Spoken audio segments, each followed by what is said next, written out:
I woke up at about 6 a.m. this morning, and I went and made some coffee, and I got in the shower, and I walked out on the back porch in my robe, and it just absolutely hit me like a ton of bricks how we defeat the New World Order, how we turn the tide against these people. And it's so incredibly simple and hiding in everyone's face. And I made the determination to come in here this morning and to put out this basic idea. And it's an idea you've heard before, but it hit me how essential it is. And it's so simple, but so also powerful at the same time that it's hard to even properly describe it. And so what I'm going to do is I'm just not even going to say it right now. Because when you're having a clear thought, there's just thousands of data points condensed into that clarion understanding. But then how do you communicate that and express that in a way that is simply put, but also carries the great depth of palette and bouquet? And then I walked in here and began going over the giant stacks of news the guys had printed off from every major news source out there, alternative and dinosaur, governmental and corporate, grassroots and establishment, and staring down at the page I saw being said by Ted Cruz exactly what I was going to come on air and say to you today. That it's here. We're being prepared for total martial law, total surveillance, total taxation, total control, a revolution of criminality. And the only answer is to not become acclimated by it. We're at that key point where it's emerged, it's out in the open, before it goes to the next level of open takeover. And this is really happening. It's now here. And we're only seeing a few prominent people tell it like it is. And even though it's simple and it's true, in a world of universal deceit, telling the truth is a revolutionary act. And when we come back, I'll quantify what I'm getting at here. But here's the CBS News article. It's up on Infowars.com. It's on the right-hand side of DrudgeReport.com. It's the easiest place to find it. Cruz calls president dangerous and terrifying. You see, people say, oh, don't use flowery, dark rhetoric, tyrannical rhetoric. You know, everybody does that to demonize politicians. No, when the shoe fits, when it's true, it's true. And we've all, even myself, gotten comfortable living in the beginnings of serious tyranny. And we need to struggle and freak out. And we need to call the president out. And let me just tell you something. This is the type of stuff they blow your airplane up over. When you're a leader and well-spoken and intellectual, the establishment, I can guarantee you, is scared of Ted Cruz. Even if they think he's part of the establishment and is going to double-cross libertarians down the road, and I have no proof of that happening. But you can't put your faith in man. Got to put it in God. The point is, just the way he's challenging them is the way another rival group would take over from this elite. I mean, this is leadership right here. This is how you talk to bring down tyrants. This is the answer. Telling it like it is. Getting hardcore serious. We'll be right back.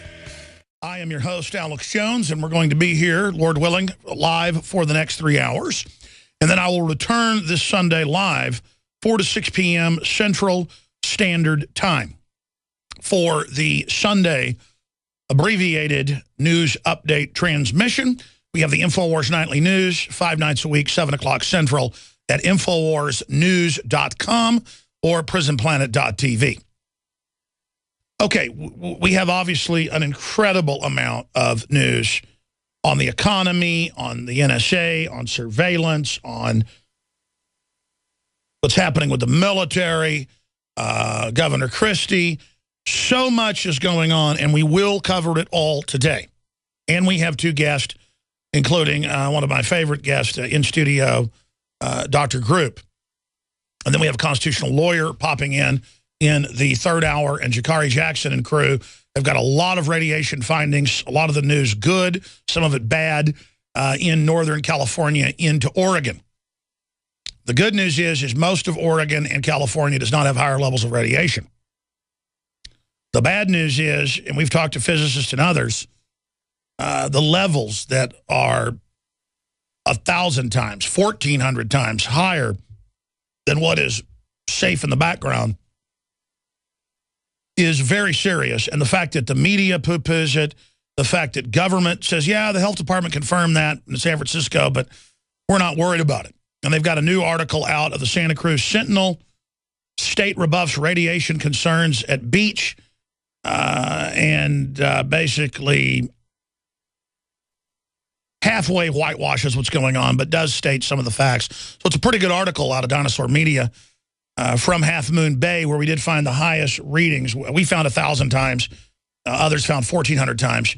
And the county health department confirmed 500 times where they went and looked. And we have 4 different professional Geiger counters, and you can read the settings. And we've had radiologists and physicists and nuclear cleanup specialists look at our videos, look at it. They say, no, that's all just dead on, like reading a clock. That's what's going on there. And that just 30 years ago or 25 years ago, they would tell folks, don't be anywhere around that period in case you ingest any of where that radiation's coming from. Because it's one thing to have the background that's 1,000 times what it should be, and your body can handle it unless you sat there by it for a year. But if you ingest any of that, then it goes into the tissues and just sits there at point-blank range, radiating your body, even at a low level, and you get cancer. And that's just a fact. That's why DU, even though it's low-level radiation, is highly toxic, and at point-blank range goes into the cells, and you're toast. And our troops are breathing this stuff that's a death sentence, and they knew that when they authorized it. And the reason this radiation story is so big is it's not even about the radiation. That's secondary. It's that it's weird, according to the mainstream media and radio talk show hosts out in California and others that have been critical of us, to want to go and investigate and look. Investigation is a bad thing. Being informed is like having leprosy or something, with yuppies and establishment trendies who really just want to think everything's fine when all the metrics, all the gauges, all the indicators show things are not fine. If we're on the deck of the Titanic, it's listing over, about to basically break in two. I don't want that to happen. I live here. My family lives here. Your family lives here.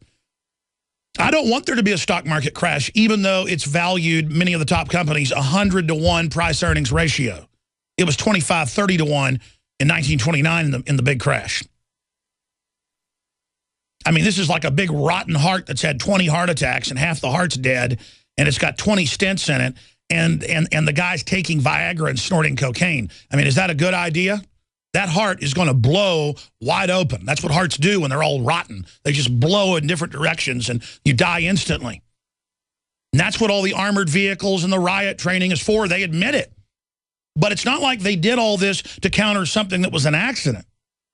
This was all engineered. It's been done in other countries over and over again, and it's going to end this country as we know it. And Homeland Security is meant to absorb the nation as it collapses into this dark tyranny that is called Agenda 21. Designed to impoverish this nation, designed to break the back of rural communities especially, and farmers, designed to make us dependent on the system, designed to totally domesticate us.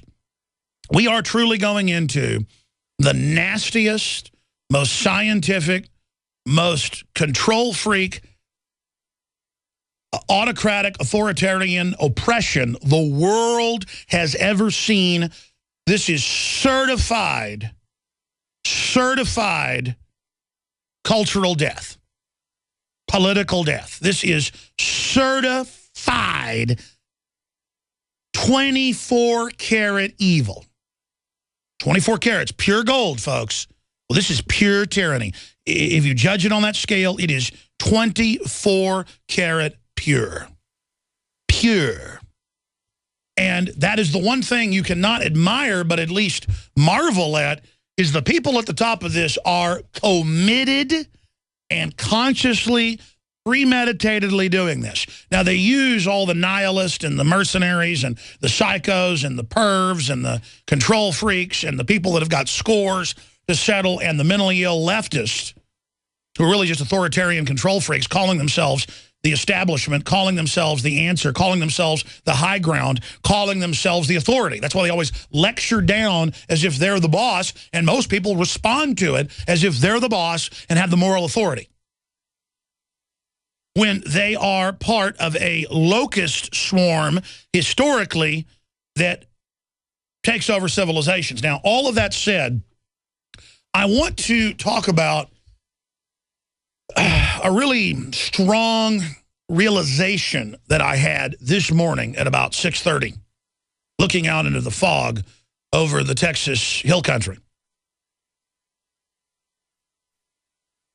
And it was this. Though the landscape was shrouded in fog, my mind was completely clear that we can beat these people.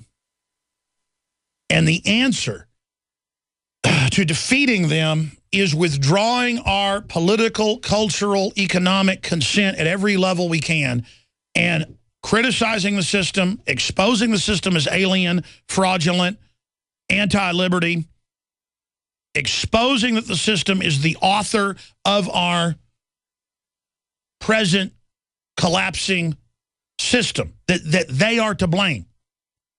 And when you're faced with real tyranny, and when you're faced historically with something so premeditatedly evil, it's hard to believe you're living in that historical time. But that's what happens over and over again, is people respond like deer in the headlights. I've studied history deeply.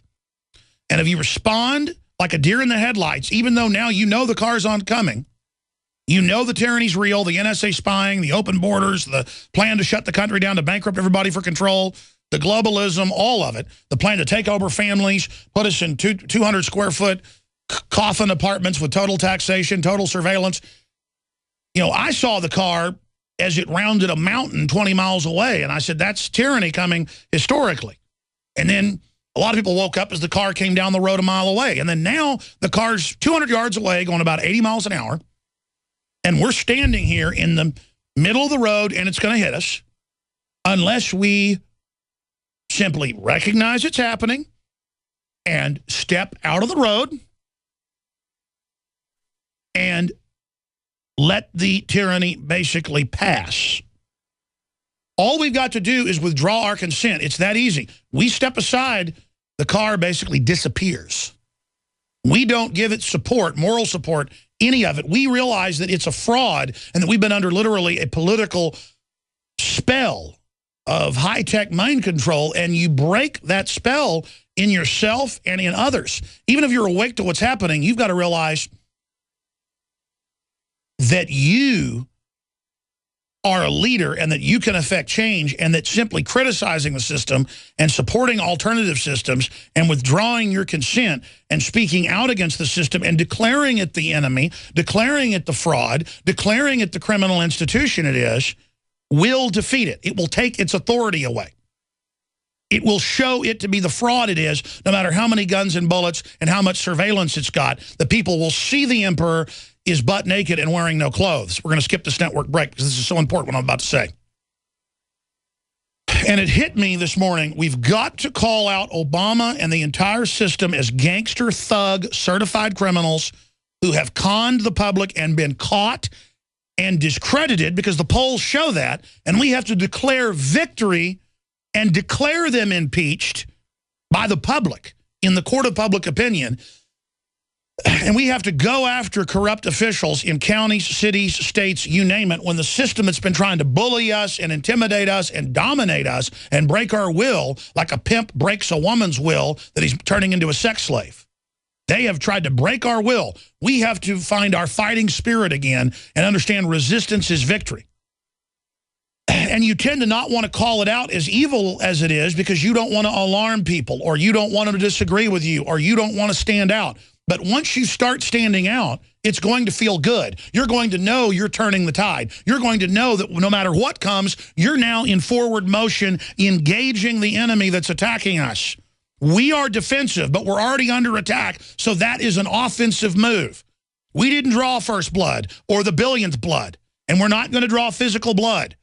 But we're moving towards the point where they're going to lose politically. They're going to come in with physical force, ladies and gentlemen, and persecution. They've already been doing it with the IRS and the FBI. The FBI's announced they're not going to do white-collar fraud anymore because the government runs that. They're going to go after political people as a new commissariat, as commissars. This is historical what's happening. And it's vital that people in the government across the board do not comply. Drag your feet. Leak information. You don't have to even be a hero and say no and get fired or leave like one of the top Secret Service agents, Bongino.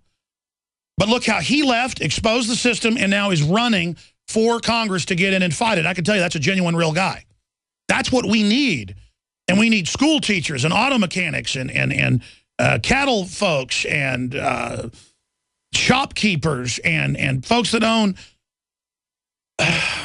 car repair shops, everybody, police officers, you name it. We're all in this together. We have to clearly state the choice of historical tyranny and bondage that the television and the movies and the sitcoms push as acceptable. The system's trying to acclimate this revolution against basic freedom. They're the revolutionaries. They're the attackers.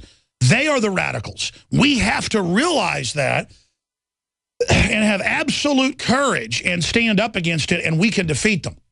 Now, to quantify it, we have to call the criminals out. We have to get aggressive. You have to go to every public event you can when Congress people come to speak and shout them down. And others will join you when you take the step of leadership.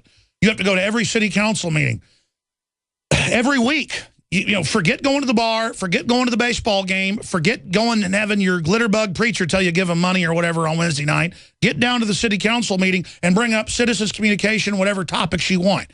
Get the buzz intensifying all over grassroots.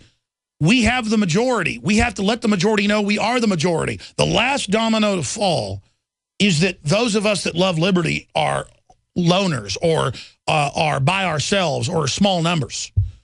Congress has a 6% approval rating, the lowest in history. I've never known of a dictatorship that had less support than that.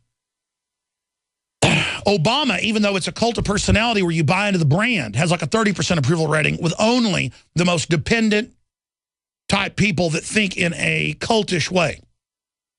This system is absolutely weak, and it's alien, and it wants to destroy our prosperity in America. To bring the system down, you've got to bring the false system that's been projected over our republic and that is parasitically draining it. We want to restore the republic. We want to remove the false state, Homeland Security, Northcom, that has integrated itself in like the Vichy French Nazi occupying government over France. We need to identify it's an occupying collaborator government, literally. That's not rhetoric. We have a literal corporate globalist, eugenicist, technocratic, scientific takeover in their own words. They all brag about it, think you're dumb. The enemy, criminals always brag on their power trips to each other in books and white papers and C-SPAN. I'm telling you 100% their certified game plan is public. You're not hearing my opinion. That's why everything we told you about continues to come true in different permutations. We don't know exactly how it's going to unfold, but we know their goal. We know history. We know how things work. We know how they never quit. They only regroup. Well, we don't ever quit. And we always regroup. We adapt. We improvise. We overcome, because that's the animating contest of liberty. That's what it is to be alive. It's not work to fight tyranny. It's like breathing. You're going to quit breathing because it's so much work? No, it's part of living. So we've all got to up our game. We've all got to take it up another notch. That's how we're going to beat them. And I said to myself at about 6:30, I said, I'm going to come in and call for Obama to be arrested. I'm going to call for Christie to be arrested. He's been caught lying. Of course he ordered this. He got caught lying about who knew earlier. Claims he has thousands of employees, so you never know when it's his #1 henchman, his underling, his head of his staff. And stuff like this is what can bring things down. Something simple the public can get, shutting a road down.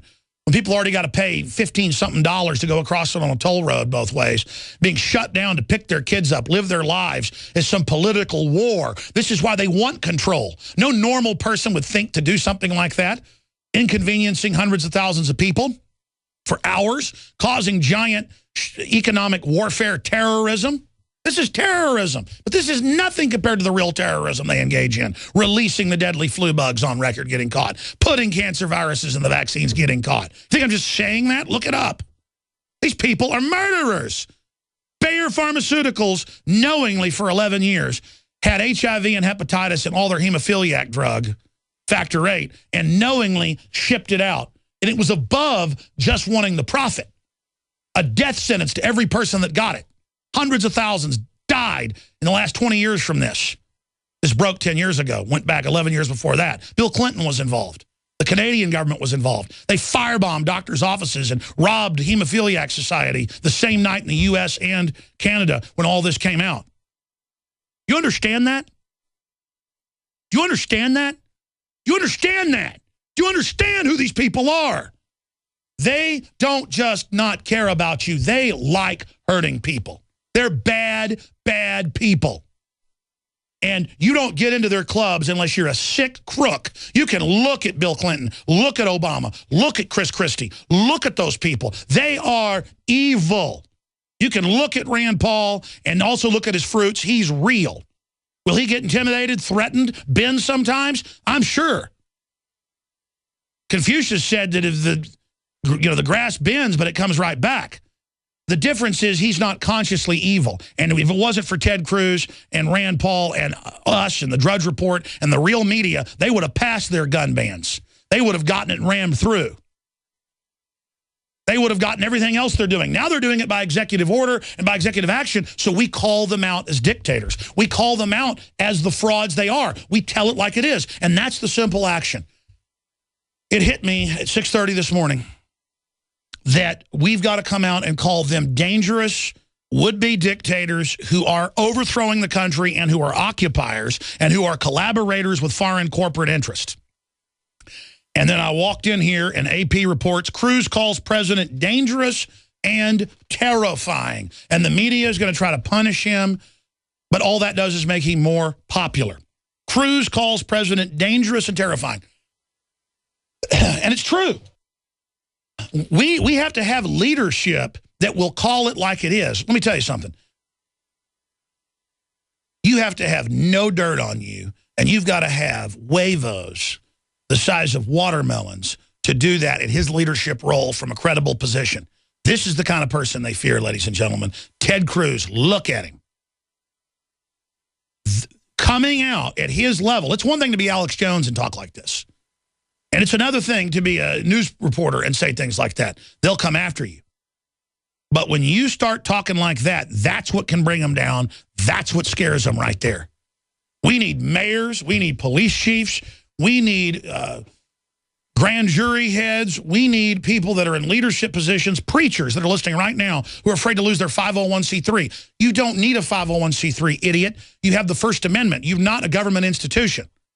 We need you to stop sitting there claiming you're just trying to save souls all day. You're going to save souls by exposing the huge demonic system around people, not sitting up there acting authoritative and acting like a father figure to your so-called flock. You preachers need to speak out against what's going on. We need men and women who have the hearts that love goodness to call the system out, to tell it like it is now. And that's really the epiphany. And it's really the same thing I say every day, but it just hit me so hard because I get really upset and not even so much down, but just distraught over how real this is. And if we could just wake people up to see it and understand it. The truth is the public is awake. Everything we talked about, the NSA, the checkpoints, the spying, the secret police, the death squads, they're trying to set all that up, but they can't admit it exists because then there'll be a debate about what they've set up. We forced them now to debate all this. We're forcing them into the light. We're identifying them. We're tracking them like fighter pilots locking on target. We're now locked on. And now we've just got to pull the trigger, punch the button, fire away, and take down the enemy politically. Good people have to take action and stand up and speak out. Stay with us. Whether you believe in a spiritual realm or not, there is the physical manifestation of things that we know are bad. Starving children, poverty, lies, fraud, systems based on coercion, not on free will. We need to decide, especially people that work in the system. We're not indicting you for being part of the system. This happened incrementally. We're all part of the system at one level or another. But now you've got to make a decision about what you're going to do and where you're going to stand. Because going along with the system will not keep things going, because this is a system designed to implode. A system designed to be more oppressive and destructive over time, not a better society. And that's exactly what O'Brien in 1984, as he's finally breaking him after months in a torture dungeon, explains to him. He says, Winston, we're not building a society that's going to be better and that goes to the stars. We're building a society that tramples and where you're trampled upon. Will you guys print me the text? It's 1984 is online everywhere. Just type in O'Brien, trampling and being trampled on. And then that'll pull up the paragraphs. Trampling and being trampled on. Because Winston was ready to sell out immediately, being tortured within a day. And he said, no, no, no. We're going to break your mind where you don't even know who you are anymore. And then we're going to put you back together again, believing whatever we tell you, that there's no gravity or there is gravity, that 2 + 2 = 7 or it equals 4 or it equals 18. We're going to make you delusional like we are, and then we're going to let you go drink synthetic gin for a few months, and then we're going to come and shoot you in the back of the head and throw you into a furnace, and your ashes will be dumped out into the atmosphere, and you will have never have existed. That was written by a MI6 high-level psych warfare technician, George Orwell, Eric Blair. And when you read that book, it is literally like the book O'Brien gives Winston when he's making him think that he's recruiting him into a secret liberty society. That book, 1984, is actually the Stalinistic Ingsoc program of Stalinistic systems integrated with English socialism to destroy the family, destroy words, and reduce people down to animals that grunt who serve the state.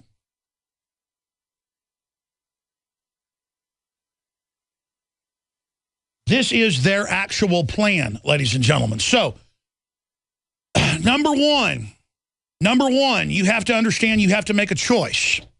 You have to make a choice. And a lot of you are scared of this system, and you should be. But you should be scared of not fighting back. We can stop this. We can get a reprieve like Nineveh. But we're going to have to really admit we're in deep you-know-what. We're going to have to really get real, ladies and gentlemen. A lot of people around us aren't going to be able to handle this. A lot of people are cracking up out there. The numbers are there. Record suicide across the country, not just in the military, because the system's a fraud and people know that, and they can't deal with it. Well, I don't give the military people permission to kill themselves, and God doesn't want you to either. You should dedicate your life to helping others and to standing against the tyranny and to stopping abortions. That's what you're going to do. You don't get the easy way out because you're depressed and know that you were part of a fraud or a lie, or you're sick now because they put binary weapons into your bloodstream. You're going to have to fight. That's where you're going to find the answer to this and find your salvation. And that's what I say to the police and the bureaucrats and the technicians and the advertisement people and all the brains out there and all the muscle and all of it.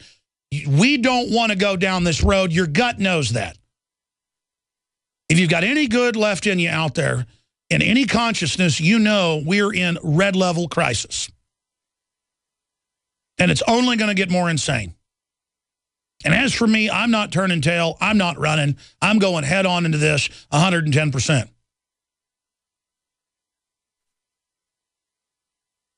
So number one, admit we're facing evil. Pure synthesized evil, because that's how it works. It's a survival of the fittest, social Darwinism of psychopaths and other forms of criminality under them.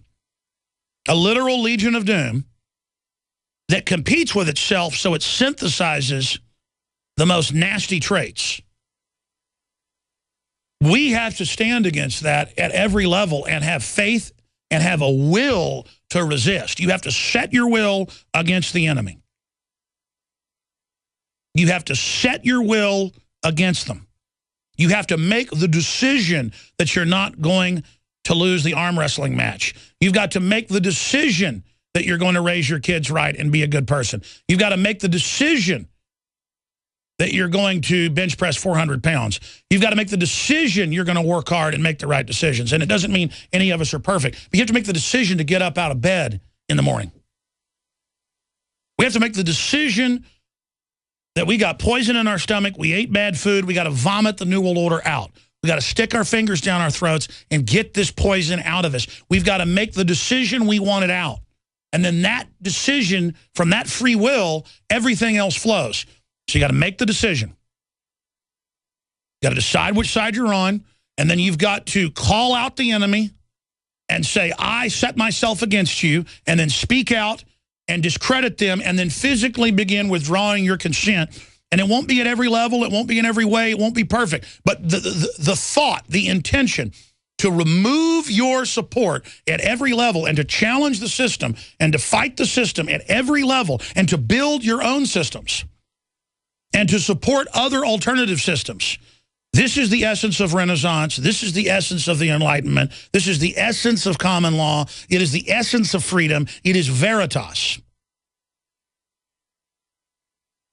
You have to decide to wake up. You have to decide to then face the enemy.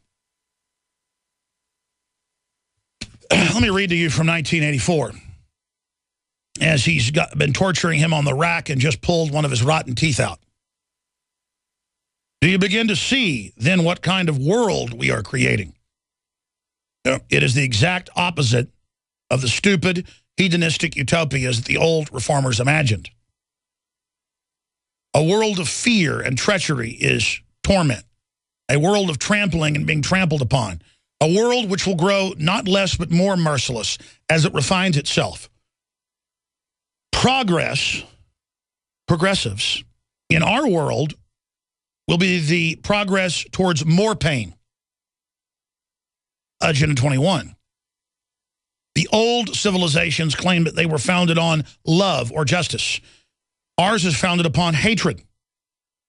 In our world, there will be no emotions except fear, rage, triumph, and self-abasement.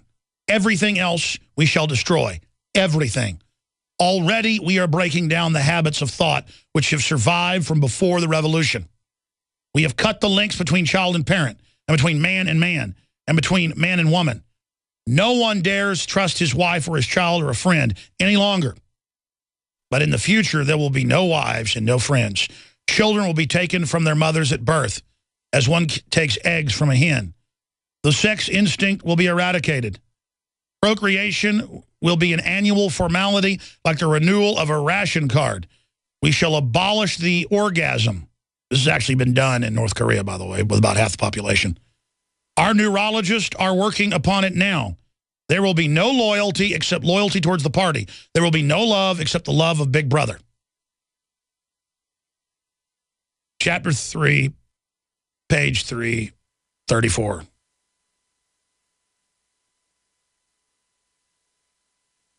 Read it. He was brought in to the major BBC psych warfare facilities. He wrote about this before he died. He died right after this book came out, by the way. And it probably wasn't tuberculosis, ladies and gentlemen. Arsenic poisoning is the word from the inside sources. He was high level. Fabian socialist. Fought with the communists in Spain. He was secret police in India. Came from an elite eugenics family. Tied into the Wedgwoods, the Galtons, Darwins, all of them. He came from a high-level technocrat family.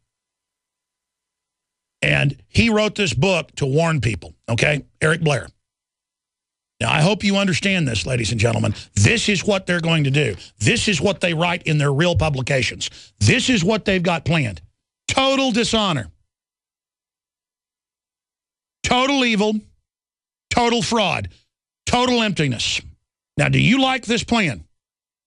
Because you hear that, you read that from 1984, and you realize today this is what's happening. You realize today this is the world they're building openly. Now, I'm going to ask you all again. Do you want to openly serve this? Who likes this out there? A very small percentage of people. The most of you do it because the economy's been set up to where you can't live unless you work in this self-destroying system, killing yourself to live. Killing your soul, your honor, everything your ancestors stood for in this total dishonor. Well, I'll say this, death before dishonor. What's the Green Beret Special Forces motto? Overthrow oppressors? Look it up for me. I forget the exact motto. Overthrow tyrants, death to tyrants. I mean, where are those creeds out there of honorable people? Why have the best soldiers always been people who actually were honorable and believed they were fighting for a good cause and were battling against overwhelming odds? Why could men like that, who were desperate for freedom, desperate for justice, one man could take out 10 men?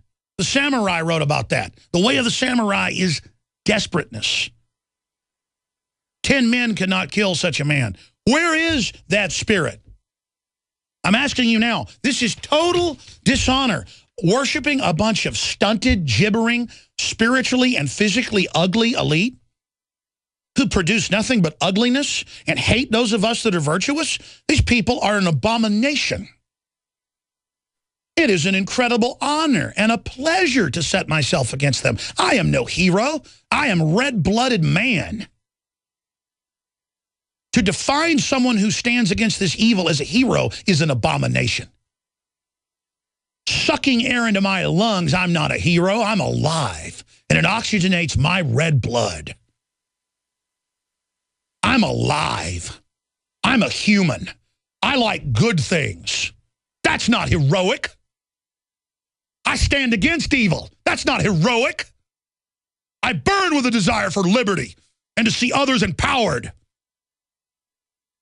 I burn for humanity to work together and build incredible systems and structures and colonize space. I dream of our potential being reached. That's not heroic. My body will die, but I want my children to go on, and their children to go on, and their children to go on, and to be honorable men and women. I want to maintain the human species, not let it be mutated and destroyed, vandalized by these demons for their own power trips.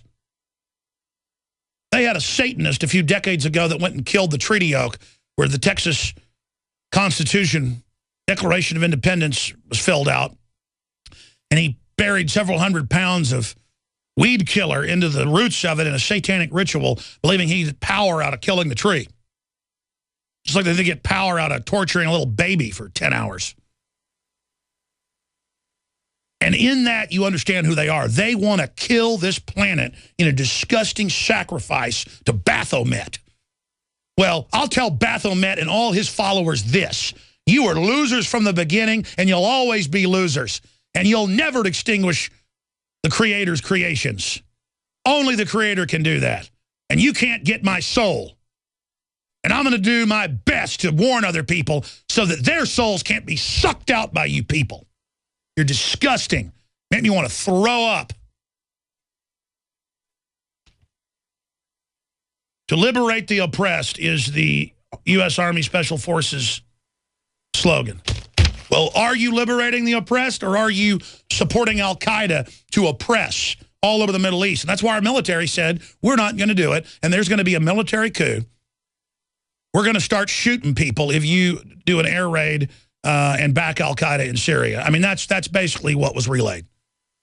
And the establishment blinked, ladies and gentlemen, and they can blink all the way. If we just stand against these people and commit, it's over for the New World Order.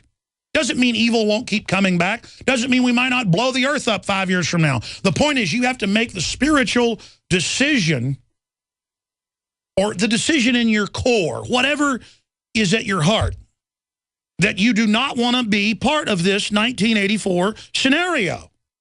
And look at it. It's all manifesting because 1984 is a historical futurist allegory of what the world would look like. And Eric Blair, George Orwell, pen name, and Julian Huxley and Aldous Huxley, because the Huxleys wrote books about this, would have debates about whether it be a 1984 system or a Brave New World system. And Huxley said the Brave New World system is the dominant one being adopted with an integration with your 1984 Stalinistic scenario.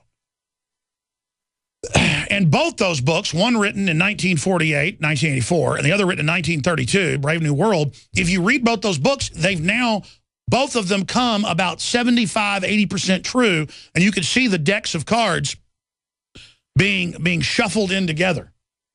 And then you can go read where they wrote countless nonfiction books where this is the plan to build this. So understand, ladies and gentlemen, you're under attack.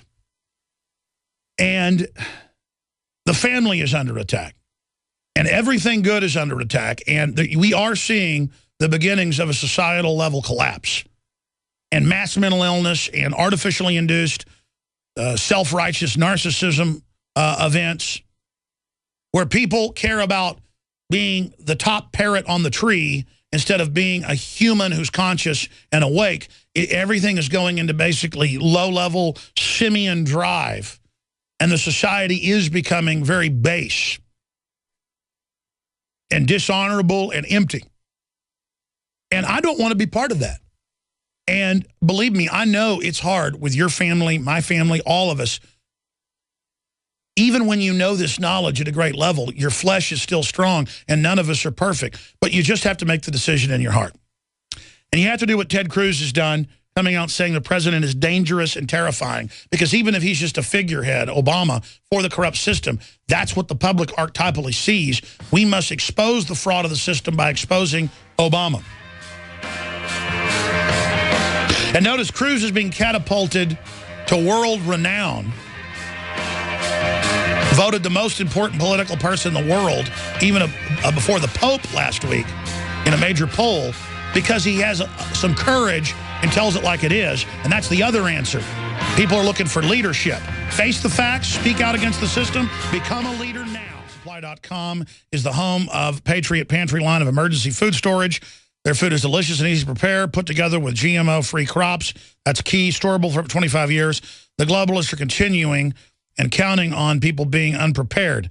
Fight back, get prepared with mypatriotsupply.com/Alex today. And don't forget, we have InfoWarsStore.com with all the books, films, liberty-based T-shirts and apparel to help educate people and strike up conversations and meet like-minded folks. InfoWarsStore.com. And we're also still running the special throughout January where you can get 5+ months free when you sign up for a year. Pay for like 6.7 months. You get 5.3 months free when you sign up to see the nightly news and all the archive reports in a system that's harder for them to censor, all at prisonplanet.tv. And you can share your membership with up to 11 people simultaneously who can log on. So please continue to support the true alternative frontline media. And our creed is to liberate the oppressed. I wish that that was still the creed of our military. Now, continuing here, ladies and gentlemen, there is so much to discuss and so much to talk about. Let me just give you a little foretaste of what's going to be breaking down in the next hour. We'll spend about 45 minutes with Dr. Edward Group in studio to talk about the estrogen conspiracy, as he calls it, that's on record. The White House Science Czar bragged about it in the 70s, to feminize men. And it also then gives women breast cancer and so much more. We're going to look at that. But first, we're going to cover some news with him, some of the world events, and get his take on that because he's an interesting fella. And he was in the Army Special Forces. I didn't even know that. One day we had some guns back there for the gun show. We were locking and loading and looking at them and cleaning them. And he walked in and and Weldon was in the Air Force in Korea, and they were having quite a talk about stuff along the DMZ and Special Forces missions and stuff. Group's an interesting guy. He's going to be in here with us, a fellow Texan and patriot. But we're going to get into this article. I didn't cover enough last week. I want to get back into it. The primary function of the FBI is national security. Agency drops law enforcement as top priority from its mission statement. I'm going to tell you what that really means, folks. I mean, that is a big, big deal. Suicides of young vets top those of active duty troops. Congresswoman urges welfare name change, calling it Traditional Living Fund or conditional, transitional. Sometimes they pop in my ear, folks, if I kind of pause, and for whatever reason, that mic doesn't really pick it up, so that I'm always kind of straining to hear what you guys are saying. But I appreciate you helping me out with that headline. Congresswoman urges welfare name change, Transitional Living Fund. Isn't that interesting? And then the really big news coming up, Ford exec apologizes for saying company tracks customers with GPS. Of course, they do, but he was there to acclimate it and throw it in your face, and now that you know, you're a little upset, so he'll tell you that it isn't true. 2 + 2 = 5. And global warming labels proposed for California gas pumps, getting you ready for the carbon tax. Stay with us. There's a ton of news we're going to be getting to as well. And we have just grab my guest folder here. We also have a scholar coming on, Elizabeth Price Foley, getting into Obama's classical, tyrannical abuses that are out in the open. Professor Foley is a founding member of the FIU College of Law, Constitutional Law, and she's practiced law before the U.S. Supreme Court, you name it. She's a big fish with the Cato Supreme Court review. We're going to get her on from a legal perspective, break down what Ted Cruz, also a constitutional lawyer, is saying. Cruz calls president dangerous and terrifying. I mean, that's what it is.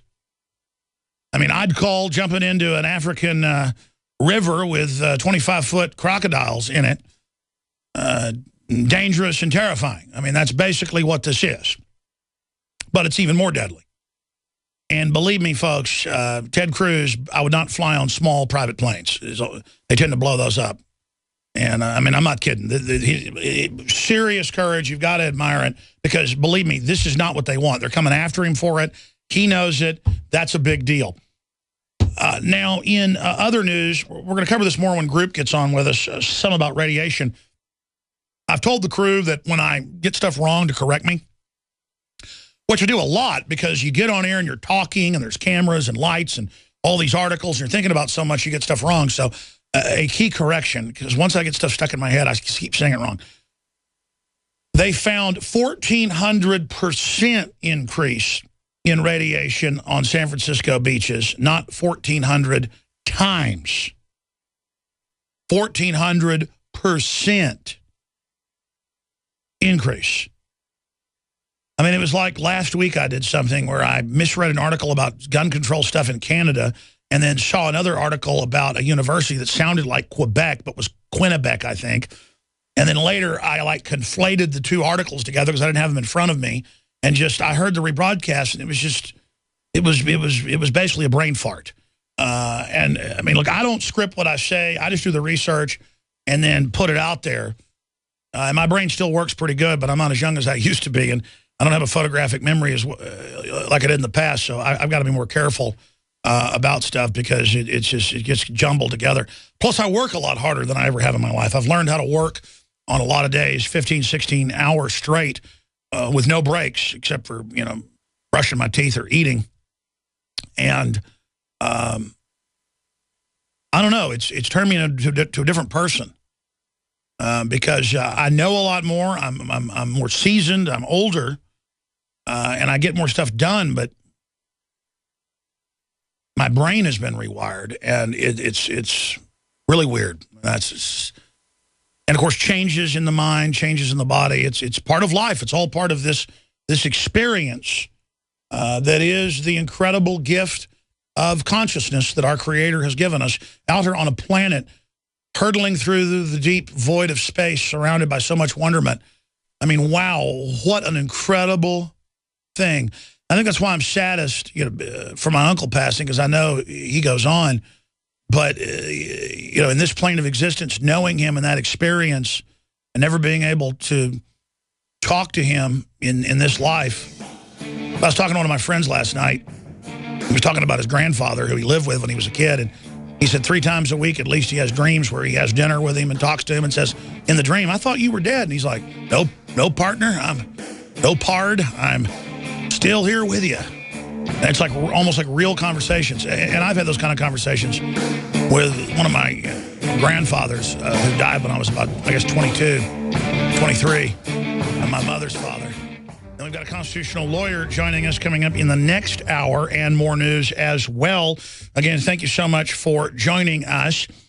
Some of the news that we need to break down right now: the firestorm around Governor Christie in New Jersey is intensifying as it becomes clear that he lied earlier when he said he didn't know anything about it and has been involved in a cover-up, and obviously gave the orders for the shutdown of the bridge. There's no way that his number 2 in command would do that on their own. Wall Street Journal compared to using IRS against political opponents. Closing traffic lanes is jaywalking. No, it's all acts of terrorism against the population by people that use their control as a way to strangle the population. This is the acts of tyrants. And this is just some of the garbage that we're going to live under when they have a technocracy that tracks and traces everything that we do. Just like the head spokesman for Ford came out and said, hey, we track everything you do and give it to the cops with GPS that's in the new boxes. It's in almost all the new cars, folks, the last 4 or 5 years. I warned you about this a long time ago, but it just shows the arrogance. Well, now Ford executive apologizes for saying company tracks customers with GPS. Ford Motor Company marketing chief Jim Farley on Thursday apologized for the remark he made Wednesday, saying the Dearborn automaker tracks customers through in-car navigation devices. Farley, the headliner at this week's Customer Electronics Show in Las Vegas, said Ford knows where and when customers drive their vehicles, but does not sell that information to third parties. And, of course, if you believe that, I'll sell you the Golden Gate Bridge and throw in the moon for free. I mean, look, folks, you don't have to believe him or not believe this piece of trash. You have to go look at what the black boxes do, globally mandated. These have gone in England, Australia, Germany. This is the globalist. And they make you pay for it. I was seeing numbers that Dr. Stallman put out a few years ago of where something like 30% of a smartphone is all the spy tech they put in it and tracker systems to track you. Same thing with a television set's got all this stuff now to track what you're watching and what you're doing and to not let you plug in other devices and play things and to, quote, stop piracy. Thousands of dollars of cost in a car are these surveillance systems. That's why the feds came out last year and said, we're going to start taxing you by the mile.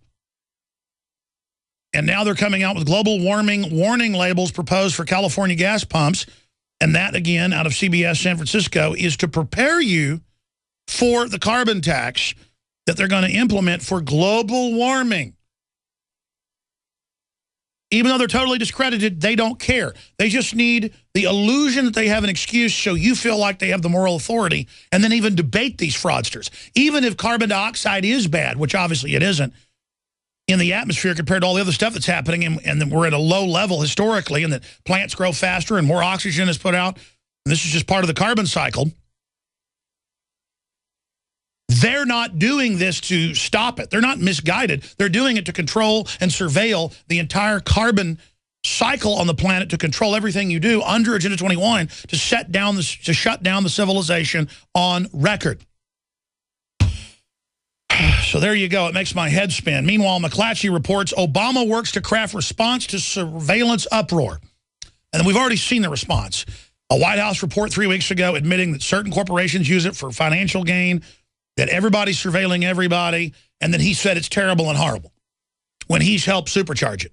That's what Obama does. The NDAA is just terrible. That's why I signed it and wrote it. It's just terrible that Al-Qaeda is murdering all the Christians in Syria. That's why we're funding them to do it.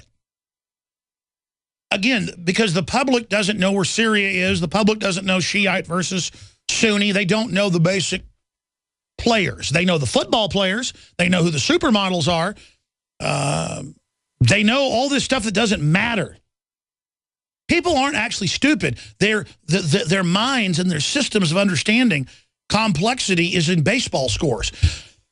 Men will walk up to me anywhere, the gym, the street, anywhere, and just go, hey, you know, such and such broke the record of the 1942 streak of blah, blah, blah. And they'll see if I respond back. And I'm just like, man, I tell you, I mainly focus on business and politics for factoids and stuff. I used to like baseball, but I just, you know, and there are always people that don't care about anything else themselves. Like the whole country's going to hell in a handbasket. They have no self-preservation because they're arrested development children whose whole world is about spectating. So all my favorite movies, my favorite shows, my favorite books, fiction, and my favorite sports teams, and knowing all the male soap opera info. That's all sports is male soap opera. Simulated combat, simulated war with the generals on the sidelines and the quarterbacks, the war chief, the platoon leader, the centurion leader out there leading the forces. I mean, they've got the armor on, and it's literally been sold and pushed for hundreds of years, thousands going back to Rome, to steal your entire future. And I'm not even indicting you for liking it. I'm just saying be aware of that. Do you know how much success you can have just in life with this data, separately just in business? The system doesn't want you to be informed. I actually listened to Karl Rove years ago during the Super Bowl. We went one Sunday during the Super Bowl to a steakhouse with the crew. The guys were in there, some Wes and others. And we listened to them, and actually heard Rove making fun of idiots watching the NFL game. Because one of the oil men he was with their wives brought up the game, and Karl Rove was laughing about it and, you know, basically saying, you know, I focus on how the world works. And, yeah, that's the thing. The evil people, that's how he was laughing. I had to leave after 20 minutes. I couldn't listen to it anymore. I was going to confront him after we got there, looked over, Karl Rove's there, started to order our food. I just said, no, after 20 minutes, we're not ordering food. We're out of here. Because I wanted to confront him. I should have confronted him with the video camera and left. But I literally was tired, already done a show that day, and I didn't want to sit there till our meal was done listening to the demonic gerbling, is the word I would use out of Turd Blossom. That's his nickname Bush had for him.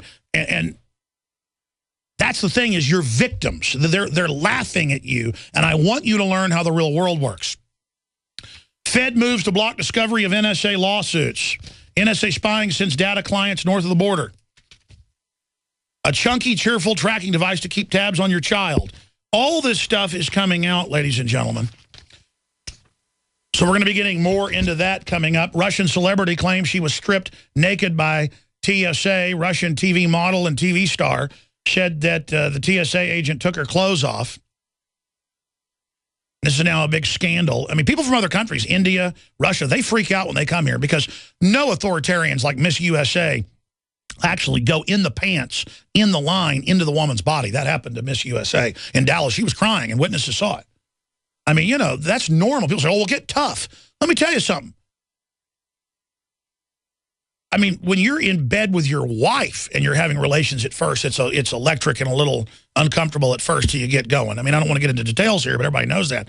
Imagine, this is outsiders putting their hands on your body. This is rape, ladies and gentlemen. But see, the state has taken the unreal and made it real. The pedophilia training of the children in the schools, and then with the TSA. All in the name of stopping al-Qaeda that the government openly runs. And now they're saying, oh, it's not for al-Qaeda, it's for domestic groups, and the FBI's main mission is terrorism, and the Tea Party and domestic groups labeling us, the real Americans that know what's happening, as the enemy. Also, report, freed Guantanamo detainee involved in Benghazi attack. I told you, it's come out, they train real terrorists there to be al-Qaeda forces to lead attacks in Syria, in Libya, in Iraq. Our government does. It's an actual training base. That came out years ago. They take people that aren't terrorists and turn them into terrorists, double, triple agents. Now, we're going to have Dr. Group with us about 10 minutes in the next hour. I appreciate him coming to Austin, Texas. He's also going to be on the TV show today as well, the Nightly News. We're going to talk a little bit about Fukushima, a little bit about radiation, Nation Island, but then we're going to get into the conspiracy using estrogens in everything that's on record to control us. But here is the Santa Cruz Sentinel. State rebuffs radiation concerns at beach. A YouTube video titled by radio host Alex Jones shows elevated radioactivity at Half Moon Bay, which prompted San Mateo County health officials to alert the state. But the state said this week that the radiation is naturally occurring and seen often along California's eroding coastline, but admitted that it was 500% higher than normal. And they go on to break down, the fact that the public doesn't trust the media and thinks there's a cover-up. And our reporters are coming up the last 20 minutes from the ground there, where they found a lot of low levels along the coast and some high levels. But the good news is most areas are not radioactive on the coastline. Places like Santa Cruz, you name it, we're on the radio, do not have a radiation level. So that's some good news. Dr. Group, thanks for coming in with us just briefly on the Fukushima issue. Then we're going to break and coming back with this detailed breakdown you've got on the situation with the estrogen. Well, thanks for having me on. It's always good to be on your show. And I mean, everybody's talking about Fukushima. It's been in the news everywhere, and you're doing a good job of, educating people out there and how they can protect themselves. I mean, there's no better time right now than for people to start looking at their environment, looking at their health, starting to clean their bodies, starting to looking at the type of foods that they eat, drinking clean water, breathing clean air. So I'm constantly recommending to people, you really have to take a look, because there's already been reports of birth defects around California up into Washington, Oregon. I mean, our phone is ringing off the hook with people saying, what can I do? People all over the world are saying, what can I do? Oh, the radiation levels are going up. It's just that they're only, 20, 30, 40% what they should be in other areas. So when I say good news, it's not good news if you absorb one of the hot particles. Yeah, exactly. The good news is there's always a solution for every situation. I mean, regardless of how bad it gets, if you know the right people, you know where to go, you take responsibility for your own health, you can protect your own self. Filter your water, take nascent iodine. We'll talk about later after we get into the issue with the estrogen, back into the radiation with Dr. Edward Group. I'm Alex Jones. Stay with us. That's really what it is. They take innocent people there mainly and literally torture them, brainwash them. They have a CIA mind control base on the base. That's on record.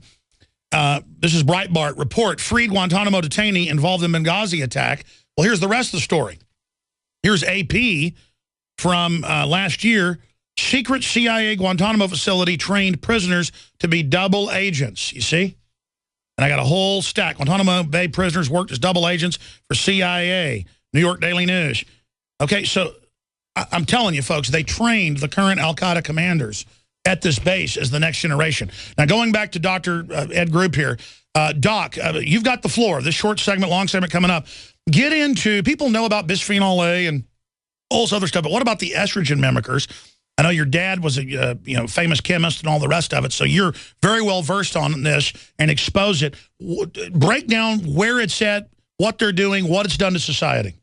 Well, over the last 10 years, I've been getting increased calls from estrogen dominance in males, especially feminism, and women that have decreased testosterone levels, increases in ovarian cancer, increases in prostate cancer, men getting man boobs, children being born with smaller penises. I mean, all this stuff has been going on. So I took the time and did the research and tried to figure it out and put it all together on what's really happened. I like to figure out the root cause of the problem so we can come around and try to fix the problem. And what it led me to find out is a lot of different things that we've talked about in this conspiracy.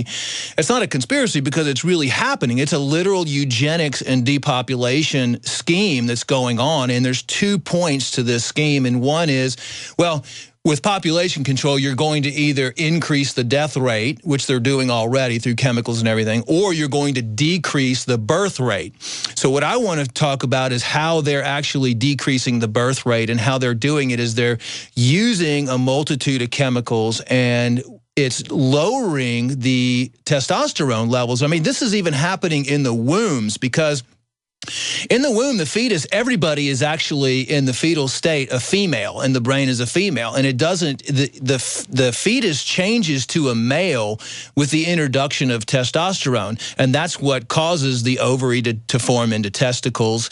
And it also causes the brain of the fetus to become either male or female. So what happens with all these endocrine disruptors, and endocrine glands are just anything. And that's happening to the fish and amphibians now, too. Well, they're becoming bisexual. Well, because of all the chemicals, the endocrine disrupting chemicals. And I don't mean bisexual in sexual activity. They're becoming hermaphrodites. They're becoming. This is what they're doing to us. This is what they said they would do in Brave New World. Exactly, and that's what's happening. There's being, like in Peru, there's 8 women being born to every 1 male. When the woman is under stress, there's more miscarriages as males too, because basically the #1 reason that we're dealing with this is pesticides. I've identified 7 ways and 7 things that they're using to reduce our testosterone levels. The first thing is pesticides. Look at Roundup, which is being sprayed all over the place. It's the #1 pesticide in the world. It's an estrogen mimicker, and it also blocks testosterone. That's the glyphosate. That's the glyphosate. Also, you have atrazine, which is being sprayed on all the corn, genetically modified corn, which is a company, Syngenta, which produces that. So you have PCBs, you have bisphenols, you have all different types of endocrine disruptors, and it's happening in males where we used to see low testosterone around 30 years old, we're starting to see it much sooner. And what you were saying about the frogs even, there's male frogs that are actually disrupted because what nobody's talking about really is the disruption. You can be born a male but have a female brain because during gestation or when you're in the womb, there's certain... They found that with chickens and chemicals too. And that's why a male chicken, if it needs to, can convert to a female. Exactly, and that's my whole point is that's why we need to identify these sources so people can avoid them and also increase the testosterone naturally in women and men. Because, you know, we are coming into a society where men are lazy. They're not masculine anymore. They look pregnant. I mean, just walk around and you see men with these bellies and these man boobs walking around. It's because they have high estrogen levels and low testosterone levels. So, and this is going, you know, from the 1940s is when this started, and it all started with the Rockefellers and the Rothschilds because... And you're going to talk about how we counter this coming up, but I mean, this is the real deal. This is the real deal. It's scary because with the Rockefellers owning Standard Oil and Exxon Mobil and these are all petroleum-based products, right? So they have to profit from these things. So why not profit by selling all these plasticizers and everything else? Stay there. This is incredible. You're going to have the floor when we come back. And I want to say something to everybody out there. You know, when I cover this, all the big establishment liberal publications that are really authoritarian come out and say, Alex is anti-gay. He's saying the chemicals are making people gay. Folks, it's making the frogs gay. And nothing against people. The folks did stuff back in Rome or whatever. Yeah, I'm not saying there aren't people that aren't like this naturally. The point is, this is being done artificially on purpose. You should know. Chemicals to be sprayed on the men to make them basically have female-type reactions to war, to everything. And again, females have 3 times the connections on average between left and right hemisphere, which makes them more intuitive, actually smarter in many ways, but not able to focus and not able to deal with warfare and death and other things or mathematics on average as much as men. And of course, they just had big studies come out last month on that subject with brain scans. It's a fact, ladies and gentlemen. Okay? I mean, you don't see world champions that are women at chess ever. Just like you don't see men having babies. It's because it's two different deals. But here it is. U.S. military pondered love, not war. Here's another one. WebMD, that BPA causes in the fetuses of babies hormone levels to create hermaphroditic responses. And it can actually physically make you have both genitalia, but more often it simply has the brain develop as a quasi-female brain. This is mainline science. So these people should not be hated. I don't get mad because, you know, like I'm some, you know, person all obsessed and uptight. Oh my gosh, you know, women like women or men like men. My issue is this has been chemically done. That's why it's exploding. That's why women look different now and look like men. That's why men act like women. They are women. They're attracted to men because they're a woman. And I don't dislike them because of that. The fact is, though, this is meant, as they said in Brave New World, and as they said in Brave New World Revisited, which is nonfiction, this is the plan. This is the chemical warfare plan, and this is what these chemicals do. And, folks, this is their plan. When I talk about this, the establishment media goes completely ape.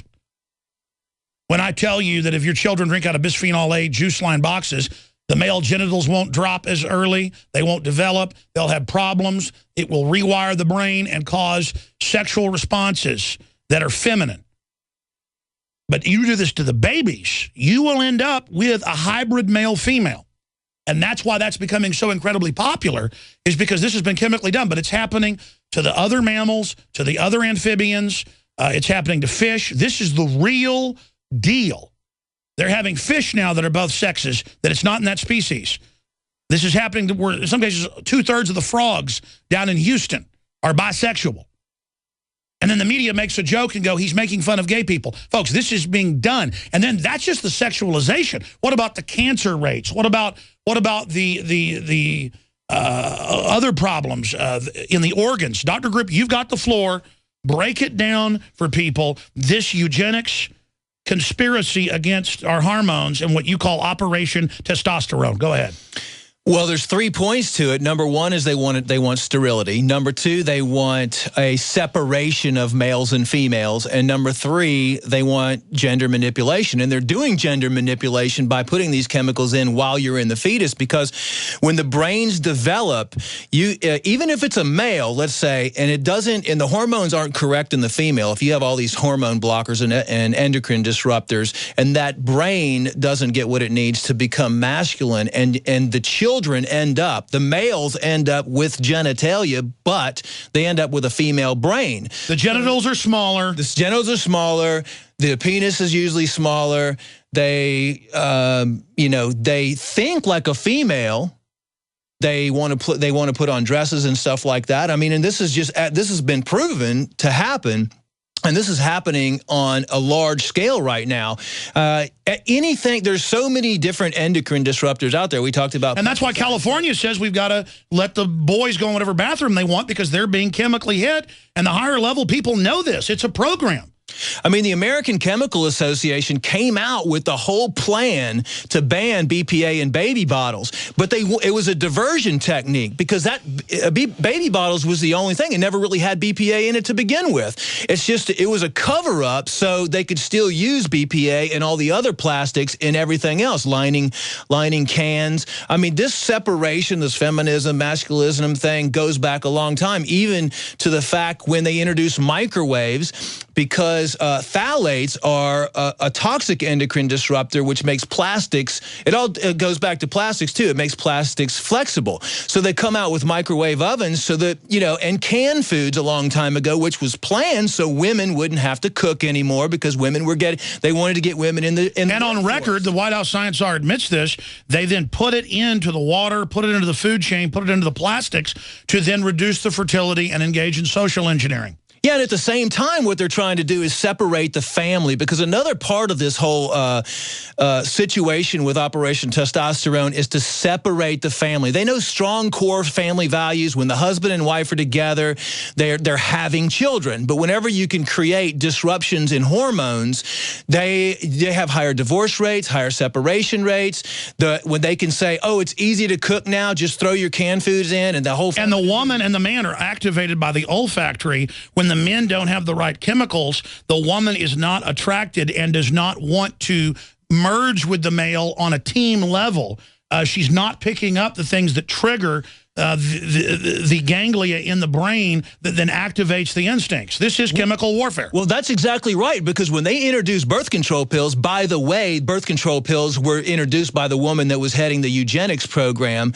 When they introduced birth control pills, they knew for a fact that it would alter the way a woman picked the male. So what happens is you have the women on birth control pills, and they want a male that's like a father figure. They don't want the big, strong, masculine male. They want the male that's going to be taking care of them and be there for them. When they get off of birth control pills, because they're pheromones. Let's explain. They're in a pregnant phase, artificially pregnant, the brain believes, on the pills. They're looking for a male that is more feminine, when actually a woman's on the hunt. She's looking for a hyper male, but they put him into an artificial system, so they pick a male incorrectly.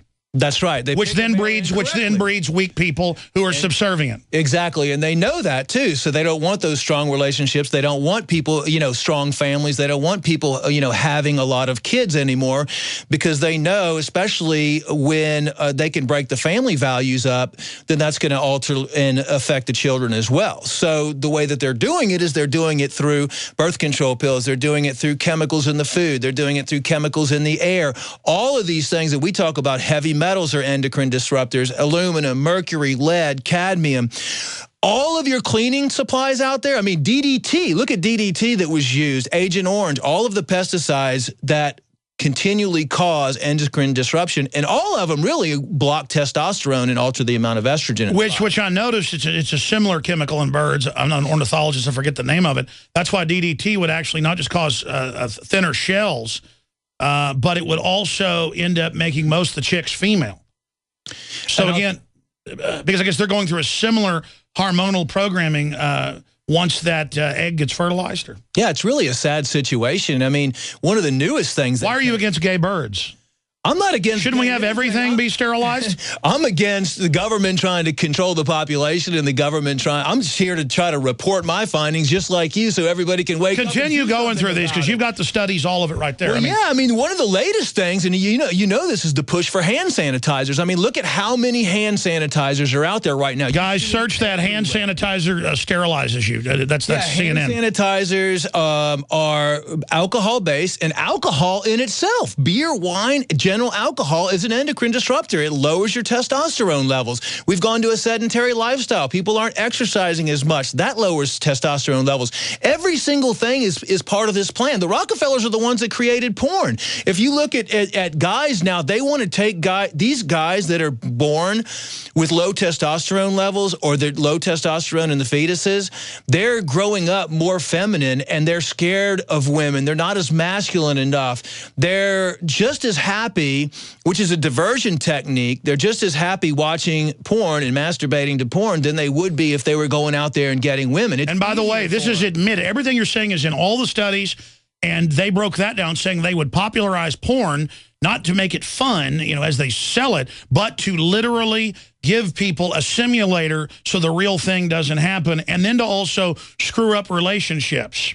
And listen to this. It even goes as far as condoms and dildos because dildos are made... Well, let's not get too much with the... but seriously, it's let's just say sexual AIDS. Because they contain family audience. Dioxins, and I mean, you're putting that inside the woman, so that alone is causing massive disruption of the vaginal canal, massive disruption of the natural production of testosterone and estrogen by the ovaries, and you have the spermicides, which are in condoms, which are also made of plastics, by the way, and the spermicides, non-oxyl 9, cause inside the vaginal canal high levels of toxic endocrine disruptors or estrogen testosterone disruptors, as well as the male when it soaks into, you know, the genitalia. And then non-oxyl 9 turns into endocrine disrupting and hormonal disrupting compounds in the water. You know, all these birth control pills, see, our tap water is contaminated with all this stuff because all the birth control pills, when the women go to the bathroom, ends up in our water supply. And that is just annihilating the aquatic life. That's right. So it's annihilating aquatic life. I mean, there's polar, even as far as the Antarctic up there, they're seeing signs. And you think, well, they don't eat all this processed food. They don't have all this up there. But the water is so contaminated up there that polar bears, actually, female polar bears, are growing penises. I saw that. In fact, guys, did you find this hand sanitizer article to show folks that that's causing? Okay, show the female polar bears. And again, you're homophobic because you don't want the female polar bears to grow genitalia. Male genitalia. Because that's how... What do you want to say to the so-called progressive media that's going to attack this? Well, they just don't know what they're talking about. No, science is now homophobic. Well, of course it's homophobic, but the truth is, I mean, you know, they don't want the truth out there because it's a money thing, okay? Let's see. They have to figure out what to do with all the byproducts of petroleum and everything, so they make money by making people sick by putting all these plasticizers and everything and these petroleum-based products in all your stuff to work through this eugenics program to where you're not going to be able to have kids, you're going to have low testosterone levels, you're going to feel depressed, your hair is going to start falling out, you're not going to have fat around your stomach, you're not going to feel sexy, you're not going to want to have sex anymore. The list goes on, and then what they're going to do is they're going to sell you Viagra because you're impotent. They're going to sell you testosterone. They create the disease with andropause. You know, andropause was never around when we were growing up. Andropause like menopause. I mean, it's low testosterone in males. So they have every single angle figured out so they can come around and make money and sell you prescription medications, put you on testosterone and Viagra. In Viagra itself, Viagra contains phthalates, which are testosterone disruptors. So they give you Viagra and it disrupts and blocks your testosterone production. They found the articles about the polar bears' genitals are shrinking. Well, I mean, what's wrong with that? We need gay polar bears.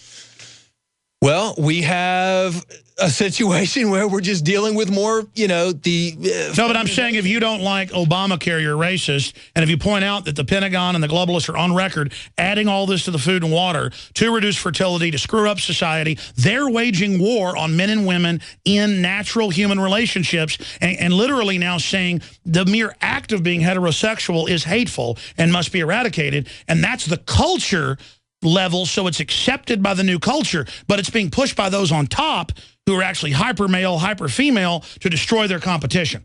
This is an exterminist, ultra-Hitlerian program, and it's here. Now we talk about how we counter this and respond to it, because you have developed with us super male vitality, and it had been sold out. We just got more of this in, and compared to its leading competitor that isn't even as good a product, it is about 40% off, and this also helps fund the operation. And because I want to get into talking about super male vitality in the 2-ounce bottle, Shane Steiner's been on this a week, and he said he's never felt anything like it. Women take this, because we're coming out with a female vitality, but quite frankly, it's pretty much the same thing.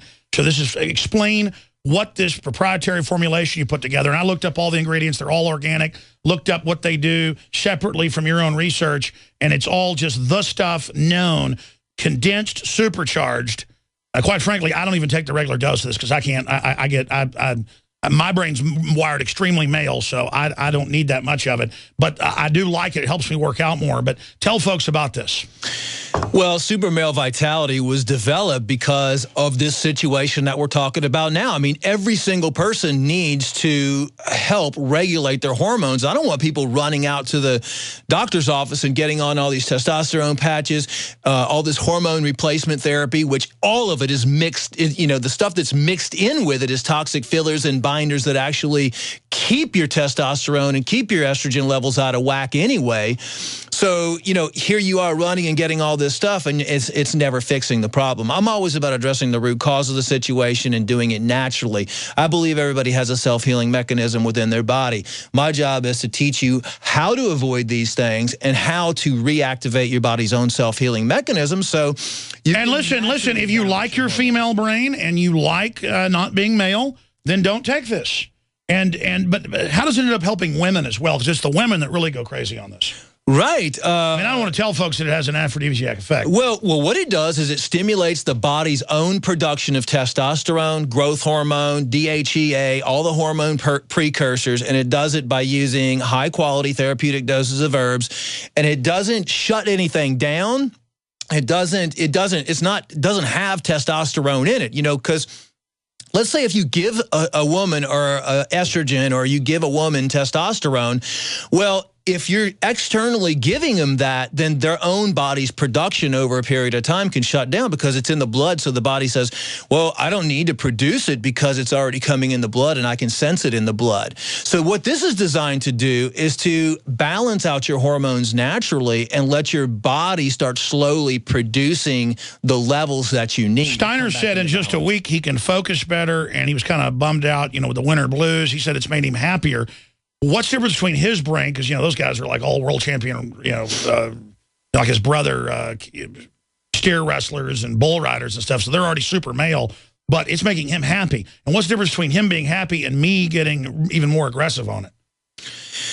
Well, you know, there have been studies that shown that low testosterone can cause aggressiveness. So basically what I would say is maybe you need to take it or have your testosterone tested, because maybe you don't have enough, even though, you know, there's a lot of controversy as whether high testosterone levels really make you aggressive. I mean, well, I mean, my hair's falling out and I've got hair on my back. You know? Right. So I don't know. I don't have any problems either. I would have to look at your testosterone levels. But another thing that we didn't talk about real fast, and this just bothers me, and for parents out there that have kids that are drinking all the Coca-Colas and stuff, high fructose corn syrup, by the way, which is in everything, there's high levels of atrazine usually in that because the pesticides that spray the corn. Oh, they admit it's full of pesticide. Yeah. High fructose corn syrup will block your kids and your own production and regulation of hormones. And women out there that are using bleached tampons, get off of those, because the tampons are genetically modified cotton, and those are also designed to alter your hormone levels when you wear tampons. Amazing. It's all social engineering, hidden everywhere. We're going to decode it all on the other side. Super Male Vitality Formulation dietary supplement that you developed for us is so special for folks, and their purchases of it also helped fund the broadcast and everything that we do. But break down what's in it and what it does, and then get into your other scientific facts for people. Well, you know, the main purpose of it, I didn't even know it was going to work so good for women. Really, I was doing it because of the testosterone, but then I realized that women need testosterone too. What I did was I just chose the rare herbs that had been scientifically proven to naturally boost your testosterone, like Tribulus terrestris, maca, ashwagandha, and a few other things, and put it together in a concentrated formula using a high technology, high energy sound pulse extraction technique. See, because most of the time when you go get tinctures or herbal formulas from the store, they're in alcohol, okay? Well, alcohol is an endocrine disruptor. You know, why do you want to take herbs and alcohol? No one's reinvented the wheel. That's why we started doing stuff in organic vegetable glycerin, or USP, you know, kosher certified vegetable glycerin. And we developed a technique where with alcohol extractions, you're only able to get about 40% of the plant's material, you know, and that leaves out essential oils, that leaves out like real powerful oleoresins and other components of the plant. And you were saying then it meshes with the glycerin, and the alcohol actually kills those key ring structures that are needed for absorption. Absolutely, and that's why I think more people are going to start going towards glycerin-based compounds. That's why we have a 2-year waiting list for people for us to do extractions for them, because we pioneered this technology on how to actually extract in a cold process and in all glass and pull all these components out into the mixture and do it in a real good therapeutic method that's actually going to make a difference. I mean, you could get an alcohol formula with these same herbs in there, and it's not going to be as impotent, and it's probably not going to work as good. And why would you even get an alcohol, you know, tincture for, you know, testosterone when actually that reduces testosterone to begin with? So that's what I want to do, because when I started unraveling this whole eugenics and population control system, starting with pregnant mothers and starting with these generations. And you know what? We didn't even talk about genetically modified organisms, GMOs. I mean, they've proven that for 4 generations after rats have been fed GMOs, that they're sterile. I mean, they're completely sterile after 4 generations. So what we're going through now is not something that we need to deal with now, but it's something that's going to affect the future generations. It's going to get worse and worse and worse and worse. People think we're unhealthy now. Just get ready. Does filtering your water, taking the proper iodine supplements, getting exercise, and taking Super Male Vitality, I mean, will that protect you from a lot of this? Or how else do you mitigate this? Well, the main thing is you want to avoid the things that are going to cause estrogen dominance, like soy. You want to avoid any of the plastics. You want to avoid the pesticides. Throw away your Roundup, everything. Wash your fruits and vegetables. You want to avoid any chemicals and heavy metals. I mean, it's very easy. You can take any chemical off of a label and just type it in Google and put this chemical endocrine disruptor, and you'll see if that's an endocrine disruptor. If it is, don't do it. This is all part of the soft kill agenda. Folks, go to InfoWarsLife.com if you want to get the Survival Shield, the Fluoride Shield, or the Super Male Vitality Dietary Supplement. And most revolutionaries fund their operations robbing banks. We fund it selling high-quality ProPure water filtration systems, the highest quality supplements, vitamins, you name it, InfoWarsLife.com, or call toll-free 888-253-3139. And Dr. Grip is a big deal. You know, he's got his own big facility, laboratory factories. He works with some of the other best ones in the country. He does have his own stuff that's some of the top stuff in the country. I mean, we're blessed to be able to work with Dr. Grip and have him develop these proprietary systems for folks and to be able to fund our operations at the same time. So Super Male Vitality, this will really help then with boosting testosterone naturally? Yeah, right now 50% of men have low sperm counts, and 80% of the sperm. Hold on, tell us about that in 1 minute. And it's in the GMO, it's in the fluoride, it's in all of it. But so much of it is your body, if it doesn't have the good hormones, will then absorb all the fake ones. So it's just like you take nascent iodine to block the thyroid from getting the radioactive isotopes. In layman's terms, Dr. Grip, finishing up some of the key points you've got, what does this do, Super Male Vitality, to help folks? Because it certainly works. I only promote what works. We've heard the rave reviews. This is amazing stuff. And then your other points. Well, the endocrine glands, talking about what you're talking about, is first of all, hormones regulate practically every reaction in the body. And your endocrine glands produce hormones, and that's your thyroid gland, your pituitary gland, your hypothalamus, your adrenal glands. All that has to work in conjunction with each other to make sure that you have the proper amounts of testosterone, the proper amounts of estrogen, the precursors for testosterone. So the Super Male Vitality was designed to work for men and women to help regulate all of those glands so they start working together. For example, take fluoride. You know, fluoride knocks out the thyroid gland. You know, thyroid regulates your metabolism. You know, fluoride also calcifies the pineal gland. You know, the pineal gland is another gland that regulates hormones. So if your complete hormone system in your body is thrown off, then you're going to have all kinds of symptoms, and you're going to be setting yourself up. Your immune system's going to be depressed. You're going to have all these symptoms, and then you're going to go to the doctor's office and say, I have all these symptoms. Your doctor's not going to say, oh, well, it's all these hormone disruptors and all these chemicals. They're going to say, oh, no, let's put you on statins and your high cholesterol. Listen, I have the news articles where, 3-4-year-olds in England and the U.S. are going into puberty, girls and boys. Yes. And when they bring a little girl in, they don't say, get them off all this GMO, get them off the processed stuff, get them off the microwave things. The doctors aren't even taught that. They give them hormones to then suppress that, and then the children end up getting all these other diseases where their glands never develop. What's that disease where your glands just shut down? I forget the name of it. The point is that's what it's giving them. I mean, it's incredible. Yeah. The doctor doesn't go, why is a 4-year-old having a period?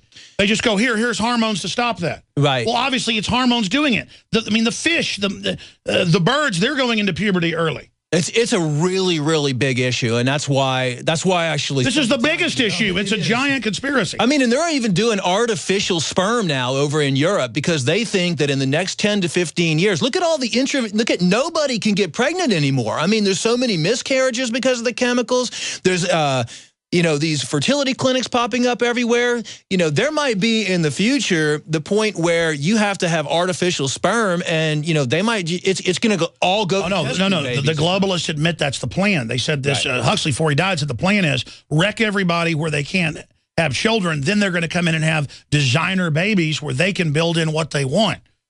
They put Trojan horses in the Ford truck to track you. They put Trojan horses in the cell phone. These are Trojan horses in these babies already being created with 3 parents. It's epigenetics, and it's going on right now. I mean, they're doing it in a secret way just by utilizing all these chemicals to change our codes. When we eat genetically modified foods, that messes with our Let's DNA. Call the special on the news tonight.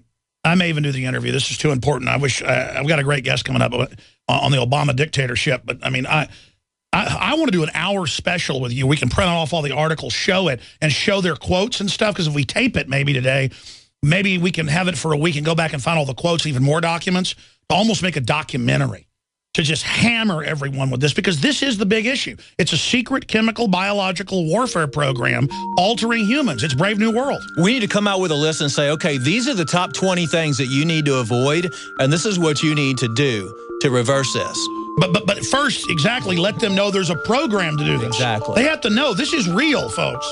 I mean, the globalists are social engineers to the max. They're already on TV saying your kids belong to them. Well, they're 50 light years ahead of that, folks. They are jacking with everything. We told you about the NSA and it all came out. This is a real deal. Almost all historians, political scientists, constitutional lawyers agree. They just had the head of a large international bank, we covered this a few days ago, go public and said we're collapsing into authoritarianism in the West. And the rest of the world's already been under it forever. It's only the Renaissance and things in the last 500 years that has given any semblance to the idea of freedom. It's not that our Declaration of Independence, Constitution, Bill of Rights gives us rights. It states eloquently the rights of organic freedom that is already there for all humans. And so it never delivered the utopia, but it came further than any other system and is the best model out there in my humble view. Senator Ted Cruz has come out and called the president dangerous and terrifying. And the media is like, oh, my gosh, that's so mean, that type of rhetoric. Well, it is what it is. There is total autocratic, authoritarian rule by executive order, the likes of which we've never seen. And if there isn't a pushback and a reversal, it will set the precedent on guns, on borders, on the IRS persecuting political enemies. The FBI has come out and said that their primary mission, here's the article from last week, The FBI is a national security agency, drops law enforcement as top priority from its mission. And that is a political commissar position targeting the Tea Party, gun owners, libertarians, saying it's not al-Qaeda now in their national security mission, it's gun owners. This is a criminal foreign corporate takeover that's anti-free market. It's crony capitalism using socialism to domesticate the population. And if that idea is not understood and adopted by the opposition to the tyranny, and if we don't get that message out, we'll never win. The mainline right wing says all corporations are great, get rid of the borders, blah, blah, blah, corporate welfare is wonderful. The left says government's wonderful, Stalin, we love you, parents are bad. And then we see that as the opposition. When the truth is the Republicans, like the governor in New Jersey, are placeholders to make it look like there's opposition to this authoritarian takeover. And then they take the moral high ground that they are the authorities, that they are the progressives, they are the ones that care, they are the civil rights activists when they teach your 5-year-old how to have sex. No, these are power-grabbing, megalomaniacal control freaks who are not successful in culture with their ideas, their writings, their music, their art, their courage, their trailblazing, their innovation. They innovate in gang fraud. They innovate in kleptocratic king rat societies of groups. They are the plague. They are the cancer. They are the anathema threat to all that is good. I mean, there's no way to describe it. And what Ted Cruz has said is, you are evil, you are dangerous, you are tyrant. People are like, man, that's really radical. Yeah, it's radical and it's true. Him saying it isn't what did it. It's already there. It's already going on. It's already happening. You just have to admit it and then decide if you want to live in a progressively worse, progressively more authoritarian, progressively oppressive system. You're like, well, I haven't done anything wrong. That's not how tyrannies work. They come after you. Has a gazelle done anything wrong when a lion grabs it and eats it? Did those kids that Jeffrey Dahmer grabbed and tortured, they do anything wrong? Did the people killed not by the Nazi Germans, did they do anything wrong? No, most of them didn't do anything. Did the tens of millions killed by the Russians under communism, did they do anything wrong? No. It's like in Goldfinger, he says, you expect me to talk? James Bond does. And he goes, no, Mr. Bond, I expect you to die. You're being culturally overwritten. The family's being broken up. Joining us for the balance of the hour until the last 15 minutes or so, I may even do some overdrive with Jakari Jackson and others out there on the radiation in California increasing. They got some good news. In most areas, it's only increased slightly from Fukushima. But Elizabeth Price Foley joins us. She is a founding member of FIU College of Law. She teaches constitutional law, civil procedure, and healthcare law. She is admitted to practice in Florida, Texas, and before the U.S. Supreme Court.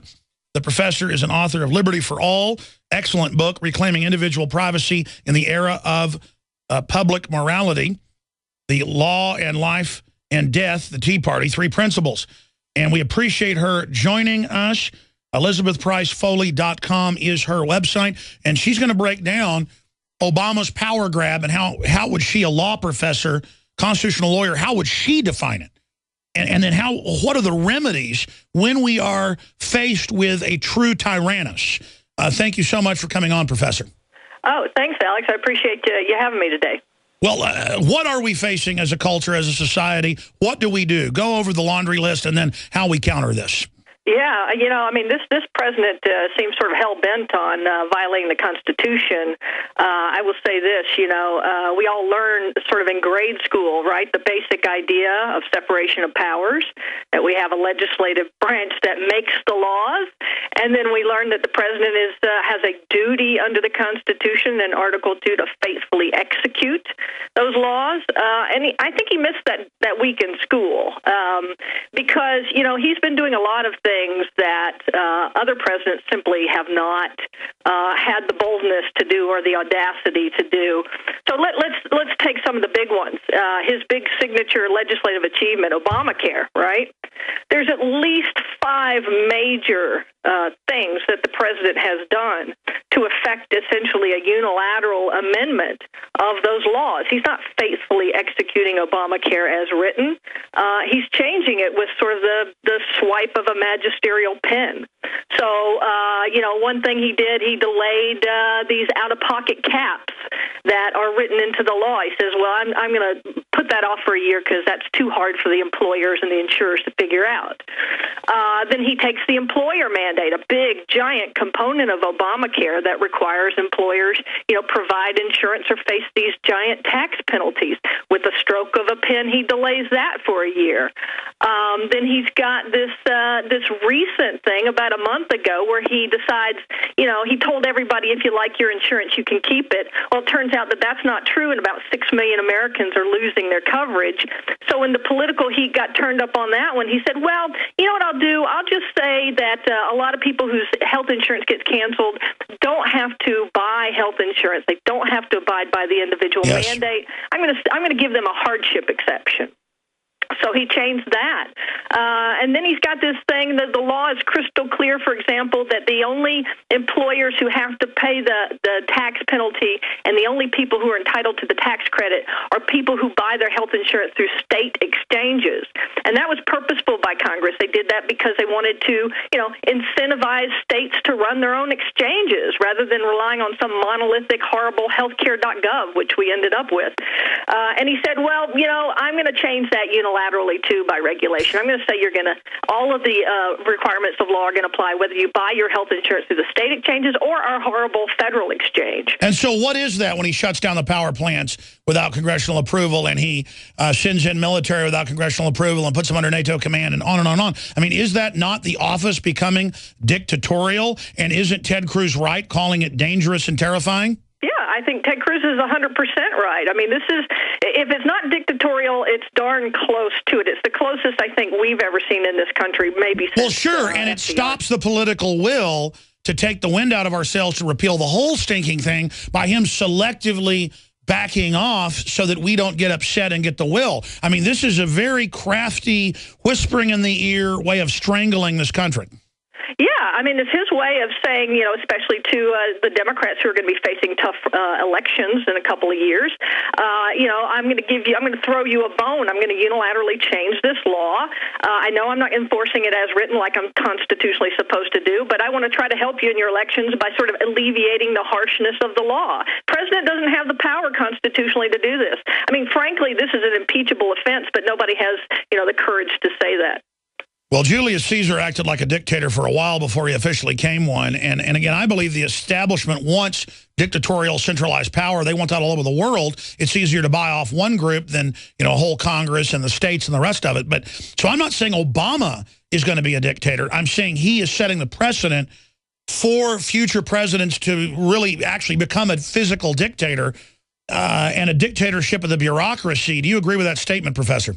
Absolutely. I mean, I think that the problem here, for example, is the Democrats like what the president is doing. It is in accord with their policy preferences and their own political hides. And so not only do they like what he's doing, and they aren't complaining about it, so we'll never get any, the Senate, for example, to ever impeach him or even seriously consider it, but they're actually encouraging the president to do more of it. I mean, there was a recent group of Democratic members of Congress who wrote a letter to the president asking him, in fact, to suspend the entirety of immigration law and not deport anyone. Well, Professor, that's a new drumbeat. As you said, he set it up where I can't just act outside the Constitution. Then it's like, well, I may have to. And now he's like, I'm going to do whatever I need to. And they've got pundits on MSNBC and CNN every week now saying he needs to just do whatever he wants. Yeah, they're applauding it. And what they don't realize, that's so short-sighted because, frankly, I don't want Republican presidents to disregard the Constitution either. So I don't want to set a precedent where a future Republican president behaves in the same unconstitutional way. This is a very dangerous precedent to be setting. We're going to go to break and come back. And I want to talk about solutions, but other key points you want to make. I mean, I've got a lot of questions to ask you, but what are some of the other areas you're going to cover when we come back, Professor? Yeah, I'll talk a little bit about what he's been doing, gutting the Welfare Reform Act, the No Child Left Behind Act, our Controlled Substances Law. There's a whole slew of things we could talk about. So he's literally legislating from the executive by recomboing these huge laws any way he wants. I mean, it's like having a set of Legos, and the law is the map of how they're supposed to be put together. He throws the directions away and just builds whatever he wants. That's That is a very sophisticated dictator 2.0 is what it is. We'll be right back with our guest on the other side, Elizabeth Price Foley. She is a law professor, constitutional lawyer. Straight ahead as we examine our dictatorial, autocratic, imperial state. We're going to get into solutions with her in the next segment, but continuing with the so-called abuse of power, it's much worse than that. Everything they've been doing is systematic to set the precedent that he can serve as a UN Security Council head that violates Article 1, Section 9, that he can launch military operations and fund al-Qaeda and say that he got the authority from NATO, not even from himself. That's even worse. And on the treason scale, saying a foreign group gave him authority. So we've really entered into some crazy times. MSNBC pundit calls on Obama to govern by decree. A few months ago, or a few weeks ago, there was testimony in Congress by constitutional lawyers on the left and the right. And we played the clip, said there isn't much further to sink here and that we were in danger of the form of government failing. And then they talked about only an armed revolution to counter it. I want to talk about some of the other abuses, but how do you counter something like this, Professor?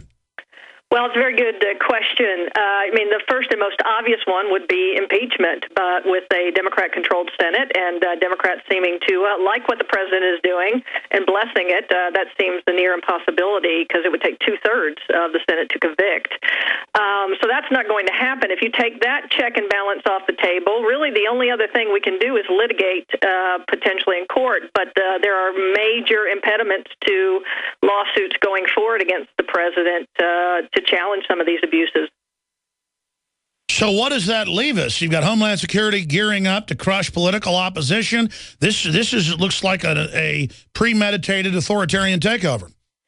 Yeah, it could be. I mean, one of the big problems, people ask me all the time, well, why can't we just sue the president for violating the Constitution? It sounds so simple, but unfortunately the law, as the Supreme Court's developed it over the years, has become very complex on this. And one of the big sort of geeky technical things that is demanded now to bring a lawsuit is this thing called standing. And it sounds very obscure, but standing is pretty simple. It says that if you're the plaintiff, that you're initiating the lawsuit, you have to prove to the court that you've got a very particularized, very individual injury that you're suffering. So think about what some of these things that President Obama is doing. He's delaying various portions of Obamacare. He is deciding not to deport certain young people. He's giving waivers to the states so they don't have to comply with the No Child Left Behind law. All of these types of actions by the president. Remember, he styles himself a constitutional law professor himself, so he knows this, are what we would call benevolent acts by the president. And but they create the acts and then come and shield you selectively from their own operation. Isn't that the essence of discrimination and authoritarianism, when they bring in oppressive laws and then the dictator selectively enforces it, so you're now under a basic new royalty where if you have a letter of marque, you're allowed to operate, but if you're not given the grace of the license, the licensure, now you're a slave. That's precisely it, you see. So by taking all of these benevolent acts and sort of waiving, the law and exempting and granting privileges to certain people that they don't have to abide by the law, or at least they don't have to abide by it for another year or two or however many years he decides, then he is not injuring anyone in the way that someone would have standing to sue him. So you cannot get the courts to open up their doors to hear these lawsuits because he's basically acting like the King of England used to act and granting privileges or exemptions from law. So it's a very difficult technical legal problem that is really going to, if the court doesn't find a way to open up their standing rules to allow some of these lawsuits to go forward, then the president could really take advantage of it, not just President Obama, Sure, but future presidents as well. And that's really going to threaten the separation of powers. Well, Professor, even with a corrupt establishment, do they really want to get rid of all the checks and balances in their power grab? Because historically, that will destroy the very elite that is eroding checks and balances. They're creating a centralized system that's going to cause huge dictatorial governmental turnover, and then the whole mission of the country or the empire will then be about the king's court and capturing that instead of actually having commerce. Yeah, well, I mean, that is kind of what crony capitalism is all about, if you think about it. I mean, if you get to the point where the president isn't just a guy who faithfully executes the law the way he's supposed to, but in fact he has sort of near dictatorial power to waive the law when he thinks it's okay, or when you have political connections to him and you can get such a privilege or a waiver, then that works in favor of the people who have power. And I think that they see, at least right at the moment, with their perhaps nearsightedness, that this could be an advantageous system to them. You're right. Let's talk about more of the abuses and solutions with the amazing Professor Elizabeth Price Foley that joins us. But ladies and gentlemen, the system we're going into is 180 degrees, the polar opposite of what this country was founded on. So let's just get that straight. This is totally un-American. Like Ted Cruz has done and said that Obama is dangerous and terrifying on his power grabs. Yes, it is dangerous and terrifying. Especially when you know how evil this political class has gotten and how decadent and disconnected from reality. And I agree with what Mark Levin said. He said Obama preparing country for a coup against Constitution. I don't think he's preparing it. They're doing it. And we get too fixated on Obama, folks. He's just a front man for some very corrupt Chicago mafia type people.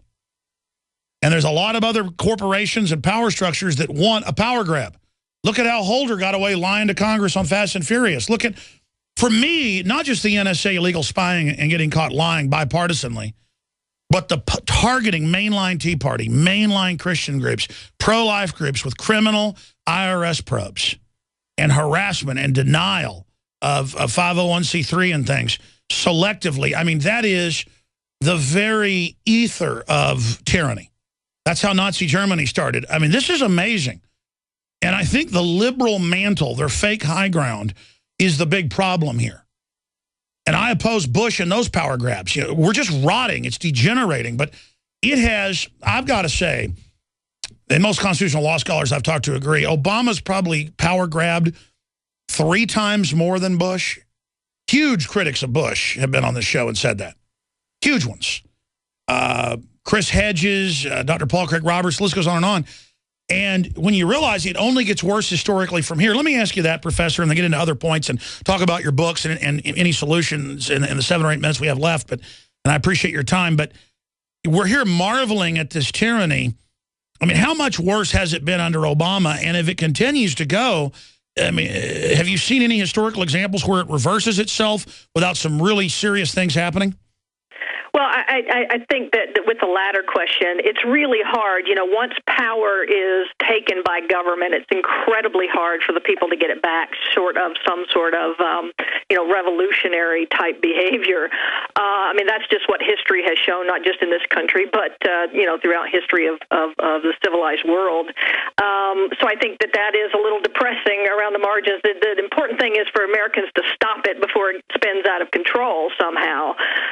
And I do believe that President Obama has amplified the pattern. I mean, it's not as though other presidents haven't taken, constitutionally shady actions before. Certainly President Lincoln, when he suspended habeas corpus back in the Civil War, probably acted unconstitutionally. FDR, with his court packing plan in the 1930s, really put pressure on the Supreme Court to entirely change its interpretation of the Constitution so he could get his political way, and that was marginal behavior at best. But I do think what President Obama is doing is very calculated in a way that I've never seen before. I mean, President Bush, say what you will about him, I actually can't identify any constitutional violations by President Bush. A lot of people don't like what he did with spending, but for example, approving a Part D of Medicare, which is the prescription drug benefit, very expensive benefit, big expansion of Medicare. He championed that, but you know what? That was an exercise of the spending power under Article 1, Section 8. It was perfectly constitutional. It was approved by Congress as a law, and he signed it and executed that law, as he should, under the Constitution. A lot of people don't like what he did with the NSA and began that, but all of that started with a couple of laws passed by Congress the Patriot Act, and the FISA Act. And so those, again, are laws that the president was simply executing. President Obama is doing something totally different that we've never seen before. He's taking laws that have been passed by Congress that say, thou shalt do X, like, implement various provisions of Obamacare, but on January 1, 2014, the statute says that specifically. And he says, no, I don't think so. And so what he's doing is much more bold, and he's doing it at a much faster pace. And the question is now, legally, how do we fight back? Well, there is the court of public opinion, and I think it's essential to start referring to the executive branch as the rogue government. Obviously, Congress has got a 6% approval rating themselves. I mean, I think we have to really come to the fact that we have a broken political class that are criminals on average, and we need to withdraw consent from the entire system and basically let it collapse like the Soviet Union. I think that's probably the most bloodless way to go. Homeland Security intends to just have a Tea Party rebellion that they stir up or stage and then have some type of decisive victory against domestic groups. It's a nightmare scenario, but that seems to be what they're preparing for at the Pentagon, which is totally waking up the military because they're training to take on patriots. This is just a mess with a bunch of autocratic communists and socialists with corporate paymasters running things, and you have the Marxist instinctive need to attack anything decent at the core of the liberal ideology. We are just in a mess. And I just wish all these camp followers of collectivism would not use Ayn Rand's Atlas Shrugged as an instruction manual or 1984 as an instruction manual. And I hope that when they do put a Republican in as the backlash to this, that we don't let them turn into a tyrant. I mean, this is just a mess. And I think, Professor Foley, it's key to just expose historically what brought us to this point. Yeah, I agree with you completely, and I would tell you if there's one thing that we can do to stem this tide before things do spin out of control in an Ayn Rand or a 1984 scenario is to, take back the Senate in 2014. That would be the quickest, most efficient way to handle this. Then if we needed to impeach, we would possibly get some brethren on the Democrat side to help us and get the 2/3. But at a minimum, we might be able to push back legislatively and unroll some of these laws. Well, I was talking to somebody who actually knew the real character that the Wolf of Wall Street's about, and they were telling me how that's nothing. I mean, look at Goldman Sachs and J.P. Morgan. Look at J.P. Morgan and these deals, with these Bernie Madoff type scams. And you look at how they act in that movie, that's real. There's just the crazy, wild, arrogant con artist streak that has infected not just the good old boys, but the whole power structure. And they're now trying to start wars with Russia and everything else. I mean, these people are going to destroy us, ladies and gentlemen. And they have a rational exuberance. They've taken the American people's lethargy as a green light to go crazy. But what about the power structure itself? Believing their own propaganda, being arrogant about all this, laughing about all this, bragging about, how Ford's watching everything you do with the police. Ha, ha, ha, with the black boxes in your car. And then you look at the photo and the image of that executive. I mean, he just looks like a power-crazed nut.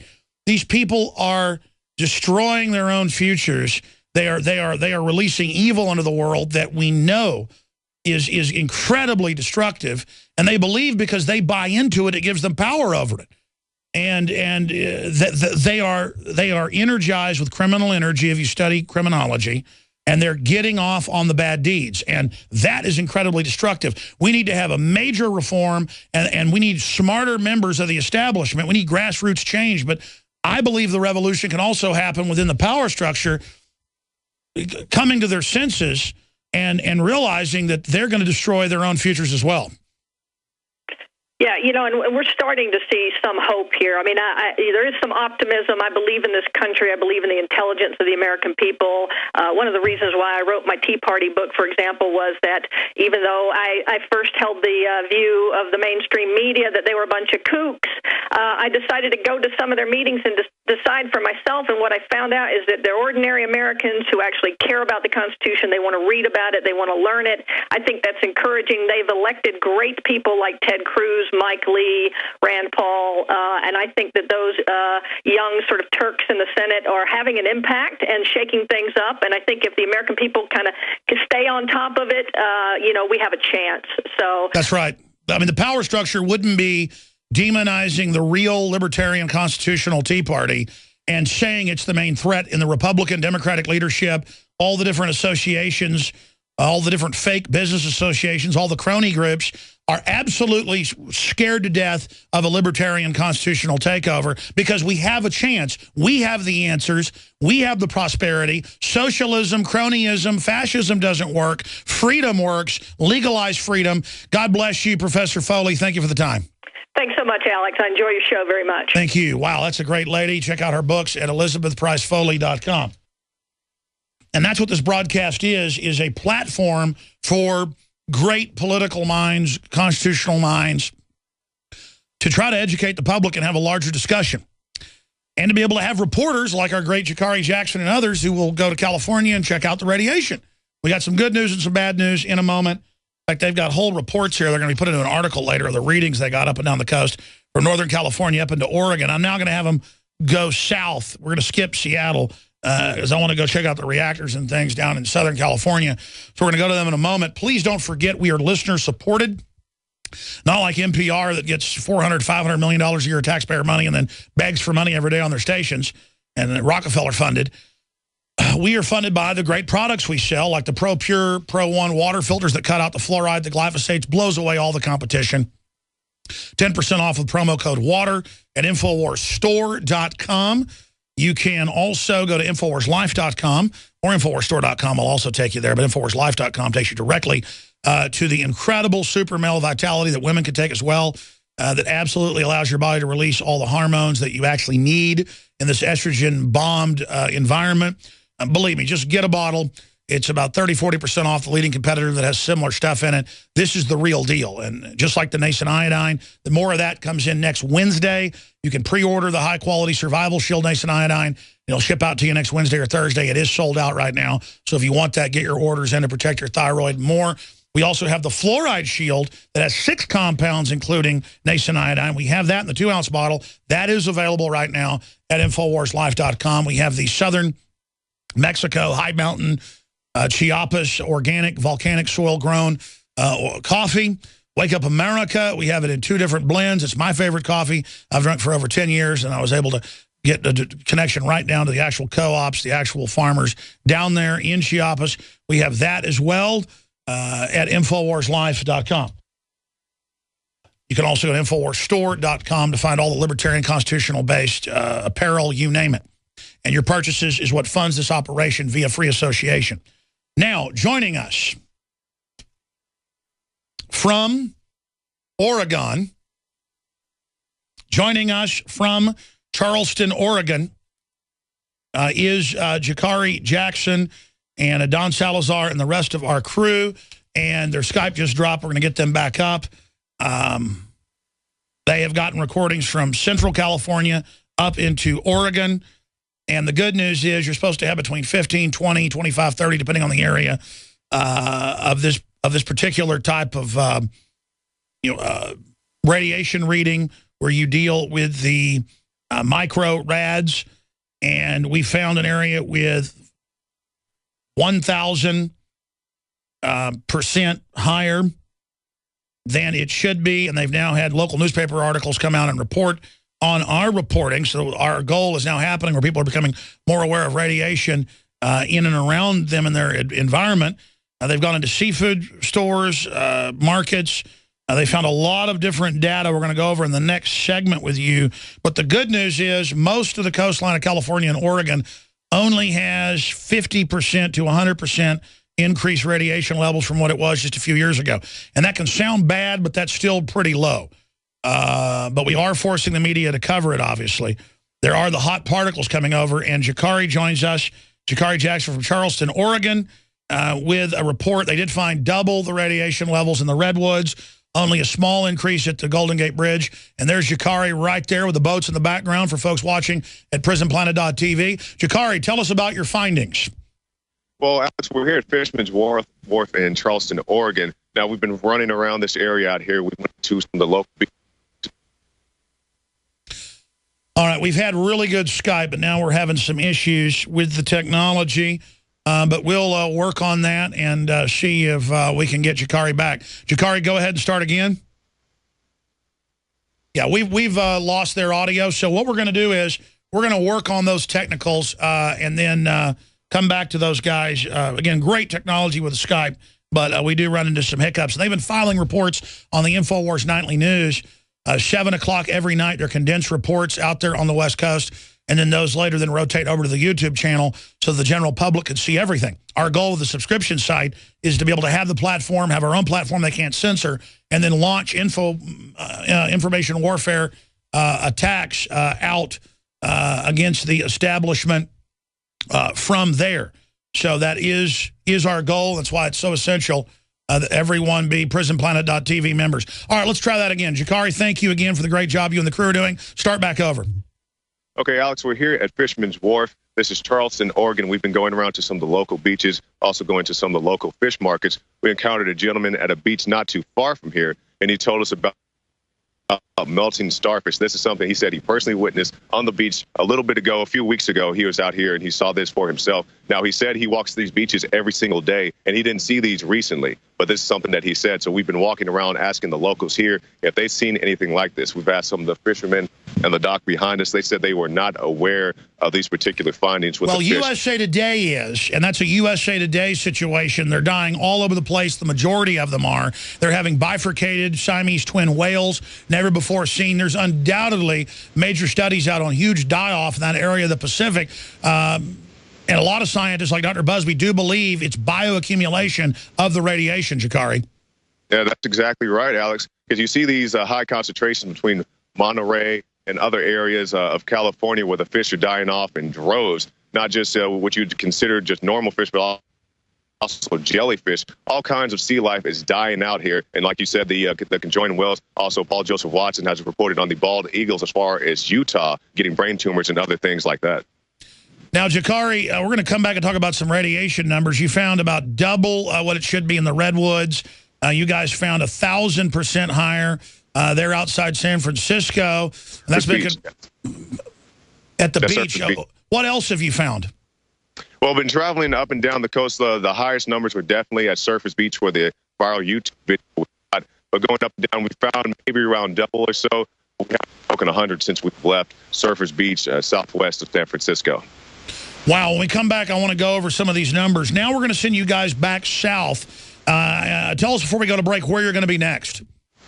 Well, we're going to go to Portland, do some things up there, then we're going to head back down south. We're going to go to L.A., we're going to go to San Diego, some of the power plants around those locations, and also just cruise the coast like we've been doing since we began this mission.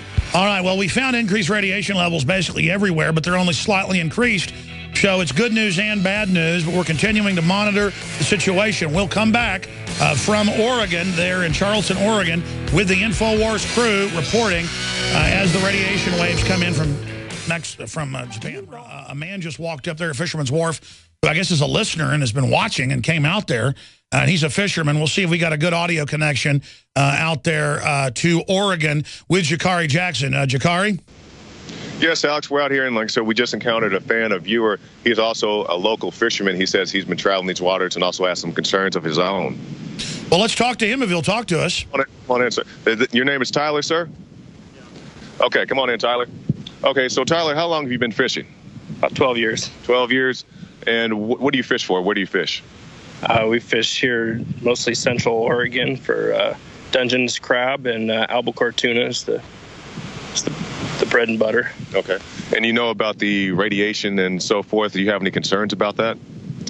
Absolutely concerns, especially with the albacore tuna. What's going on with the tuna? Well, they're a migratory species, and we get a lot of questions on our website, oceanharvest.com, about people just being concerned, and we don't really have any good answers for them. So I really appreciate what you guys are doing here, because I don't trust the other sources that are saying everything's okay. That's right. And we definitely appreciate you. Go ahead, Alex. Well, just ask him if he's seen anything abnormal, like USA Today reported the massive starfish die-offs, or has he heard about the whale that washed up there on the coast nearby that was a Siamese and never before seen? Have you found any anomalies? Did you hear about the starfish or also the Siamese gray whales? Yeah, I've heard about that. Have you personally witnessed? No, I haven't witnessed anything different. Any kind of anomalies, just anything that's different on the water since Fukushima? We were talking to a guy, one of the fishermen right here in the dock, and he said he saw some debris come in from Japan, and I asked him how he knew it was Japanese. He said it had Japanese writing on it. There's always been debris from overseas. You know, we've been finding the glass balls here for years. It's one of our prizes that we look for on the beach and in the ocean. And but yeah, there's always been debris. Ask him about the catch level, how the fishing's been over the last few years. How's the fishing been since Fukushima? What's the catch level? Has it gone up, down, same? Haven't noticed anything different. Really? Yeah, I haven't. So the levels in San Francisco, a little southwest of San Francisco at Surface Beach, you heard about those. You heard that they're several times higher. We ourselves went down there and found in excess of 10 times what the normal radiation is, or at least what the local news reports as a normal level of radiation. Are you concerned about that reaching up here? Yeah, I'm very concerned about it. Been on your guys' website several times a day, following you guys up the coast, seeing what you found. And that's why I stopped here today. I was down checking my boat, saw you standing here. So I pulled the brakes on and came to say hi. So I haven't noticed anything different. Definitely very concerned. Ask him if there's anything else you'd like to add. Kids, and this is our livelihood. So yeah, this is your livelihood. So what, if you could tell the viewers, anybody out there who may be skeptical of this, what would you say to somebody? I'd say to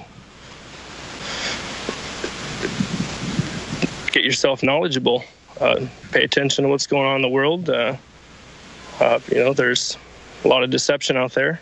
So check all your sources. And that's right. Be a light in this darkness of deception. Well, Tyler, I definitely appreciate your time. And thank you for coming out. All right, good job, Jakar. We did a little bit of overdrive there. I want to come back and go over some of these radiation numbers with you. But again, the good news is we are not finding super high levels in most areas. Only a few areas had the 1,000%, 1,400% increase.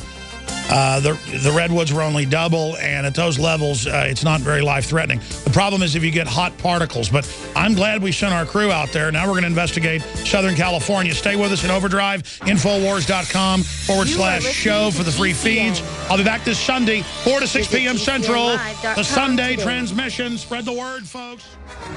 I'll also cover 92 million Americans not in labor force. That's simply amazing. For every one job added, nearly 5 people left the workforce.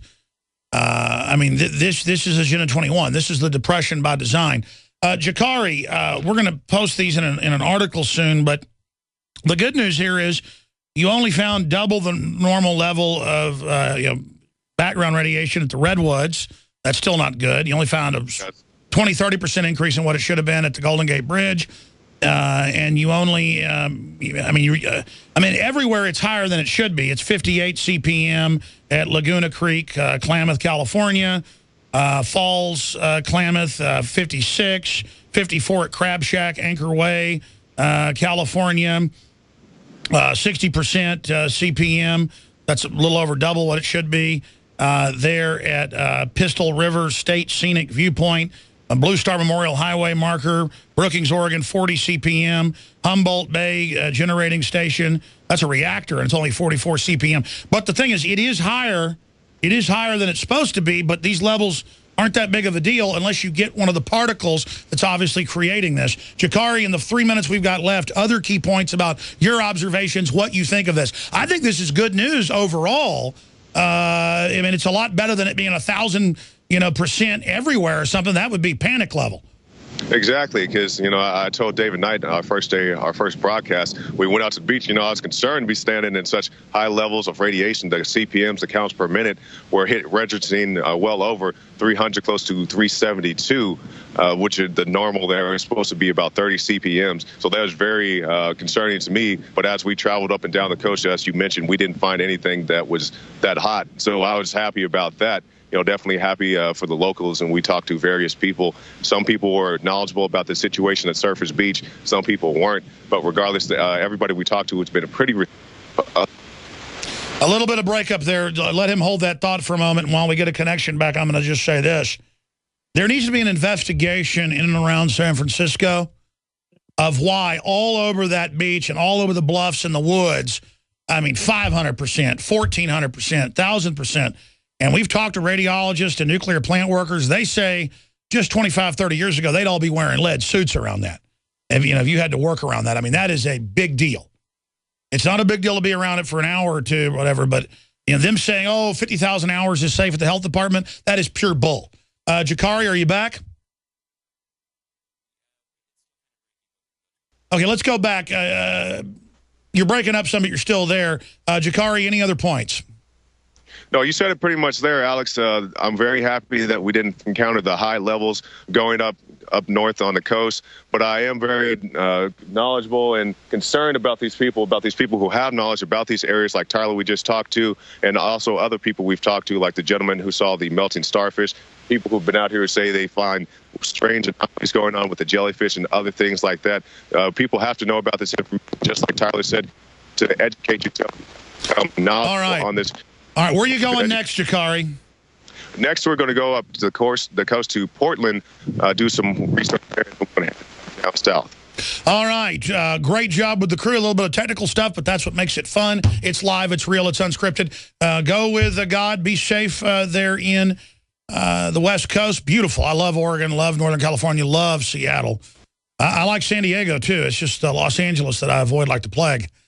Because I physically feel sick when I'm in L.A., that smog. I mean, I go to New York, London.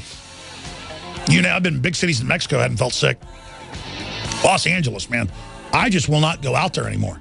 And I got a lot of great opportunities to go out to L.A. and see really cool people. I just physically and spiritually, it's like entering Satan's toilet bowl or something. It's something else. All right, great job, the entire crew here at InfoWars Center. All of you, the listeners, our sponsors, everybody. I'll see you this Sunday, 4 to 6 p.m., Lord willing, and tonight, 7 o'clock, InfoWars Nightly News.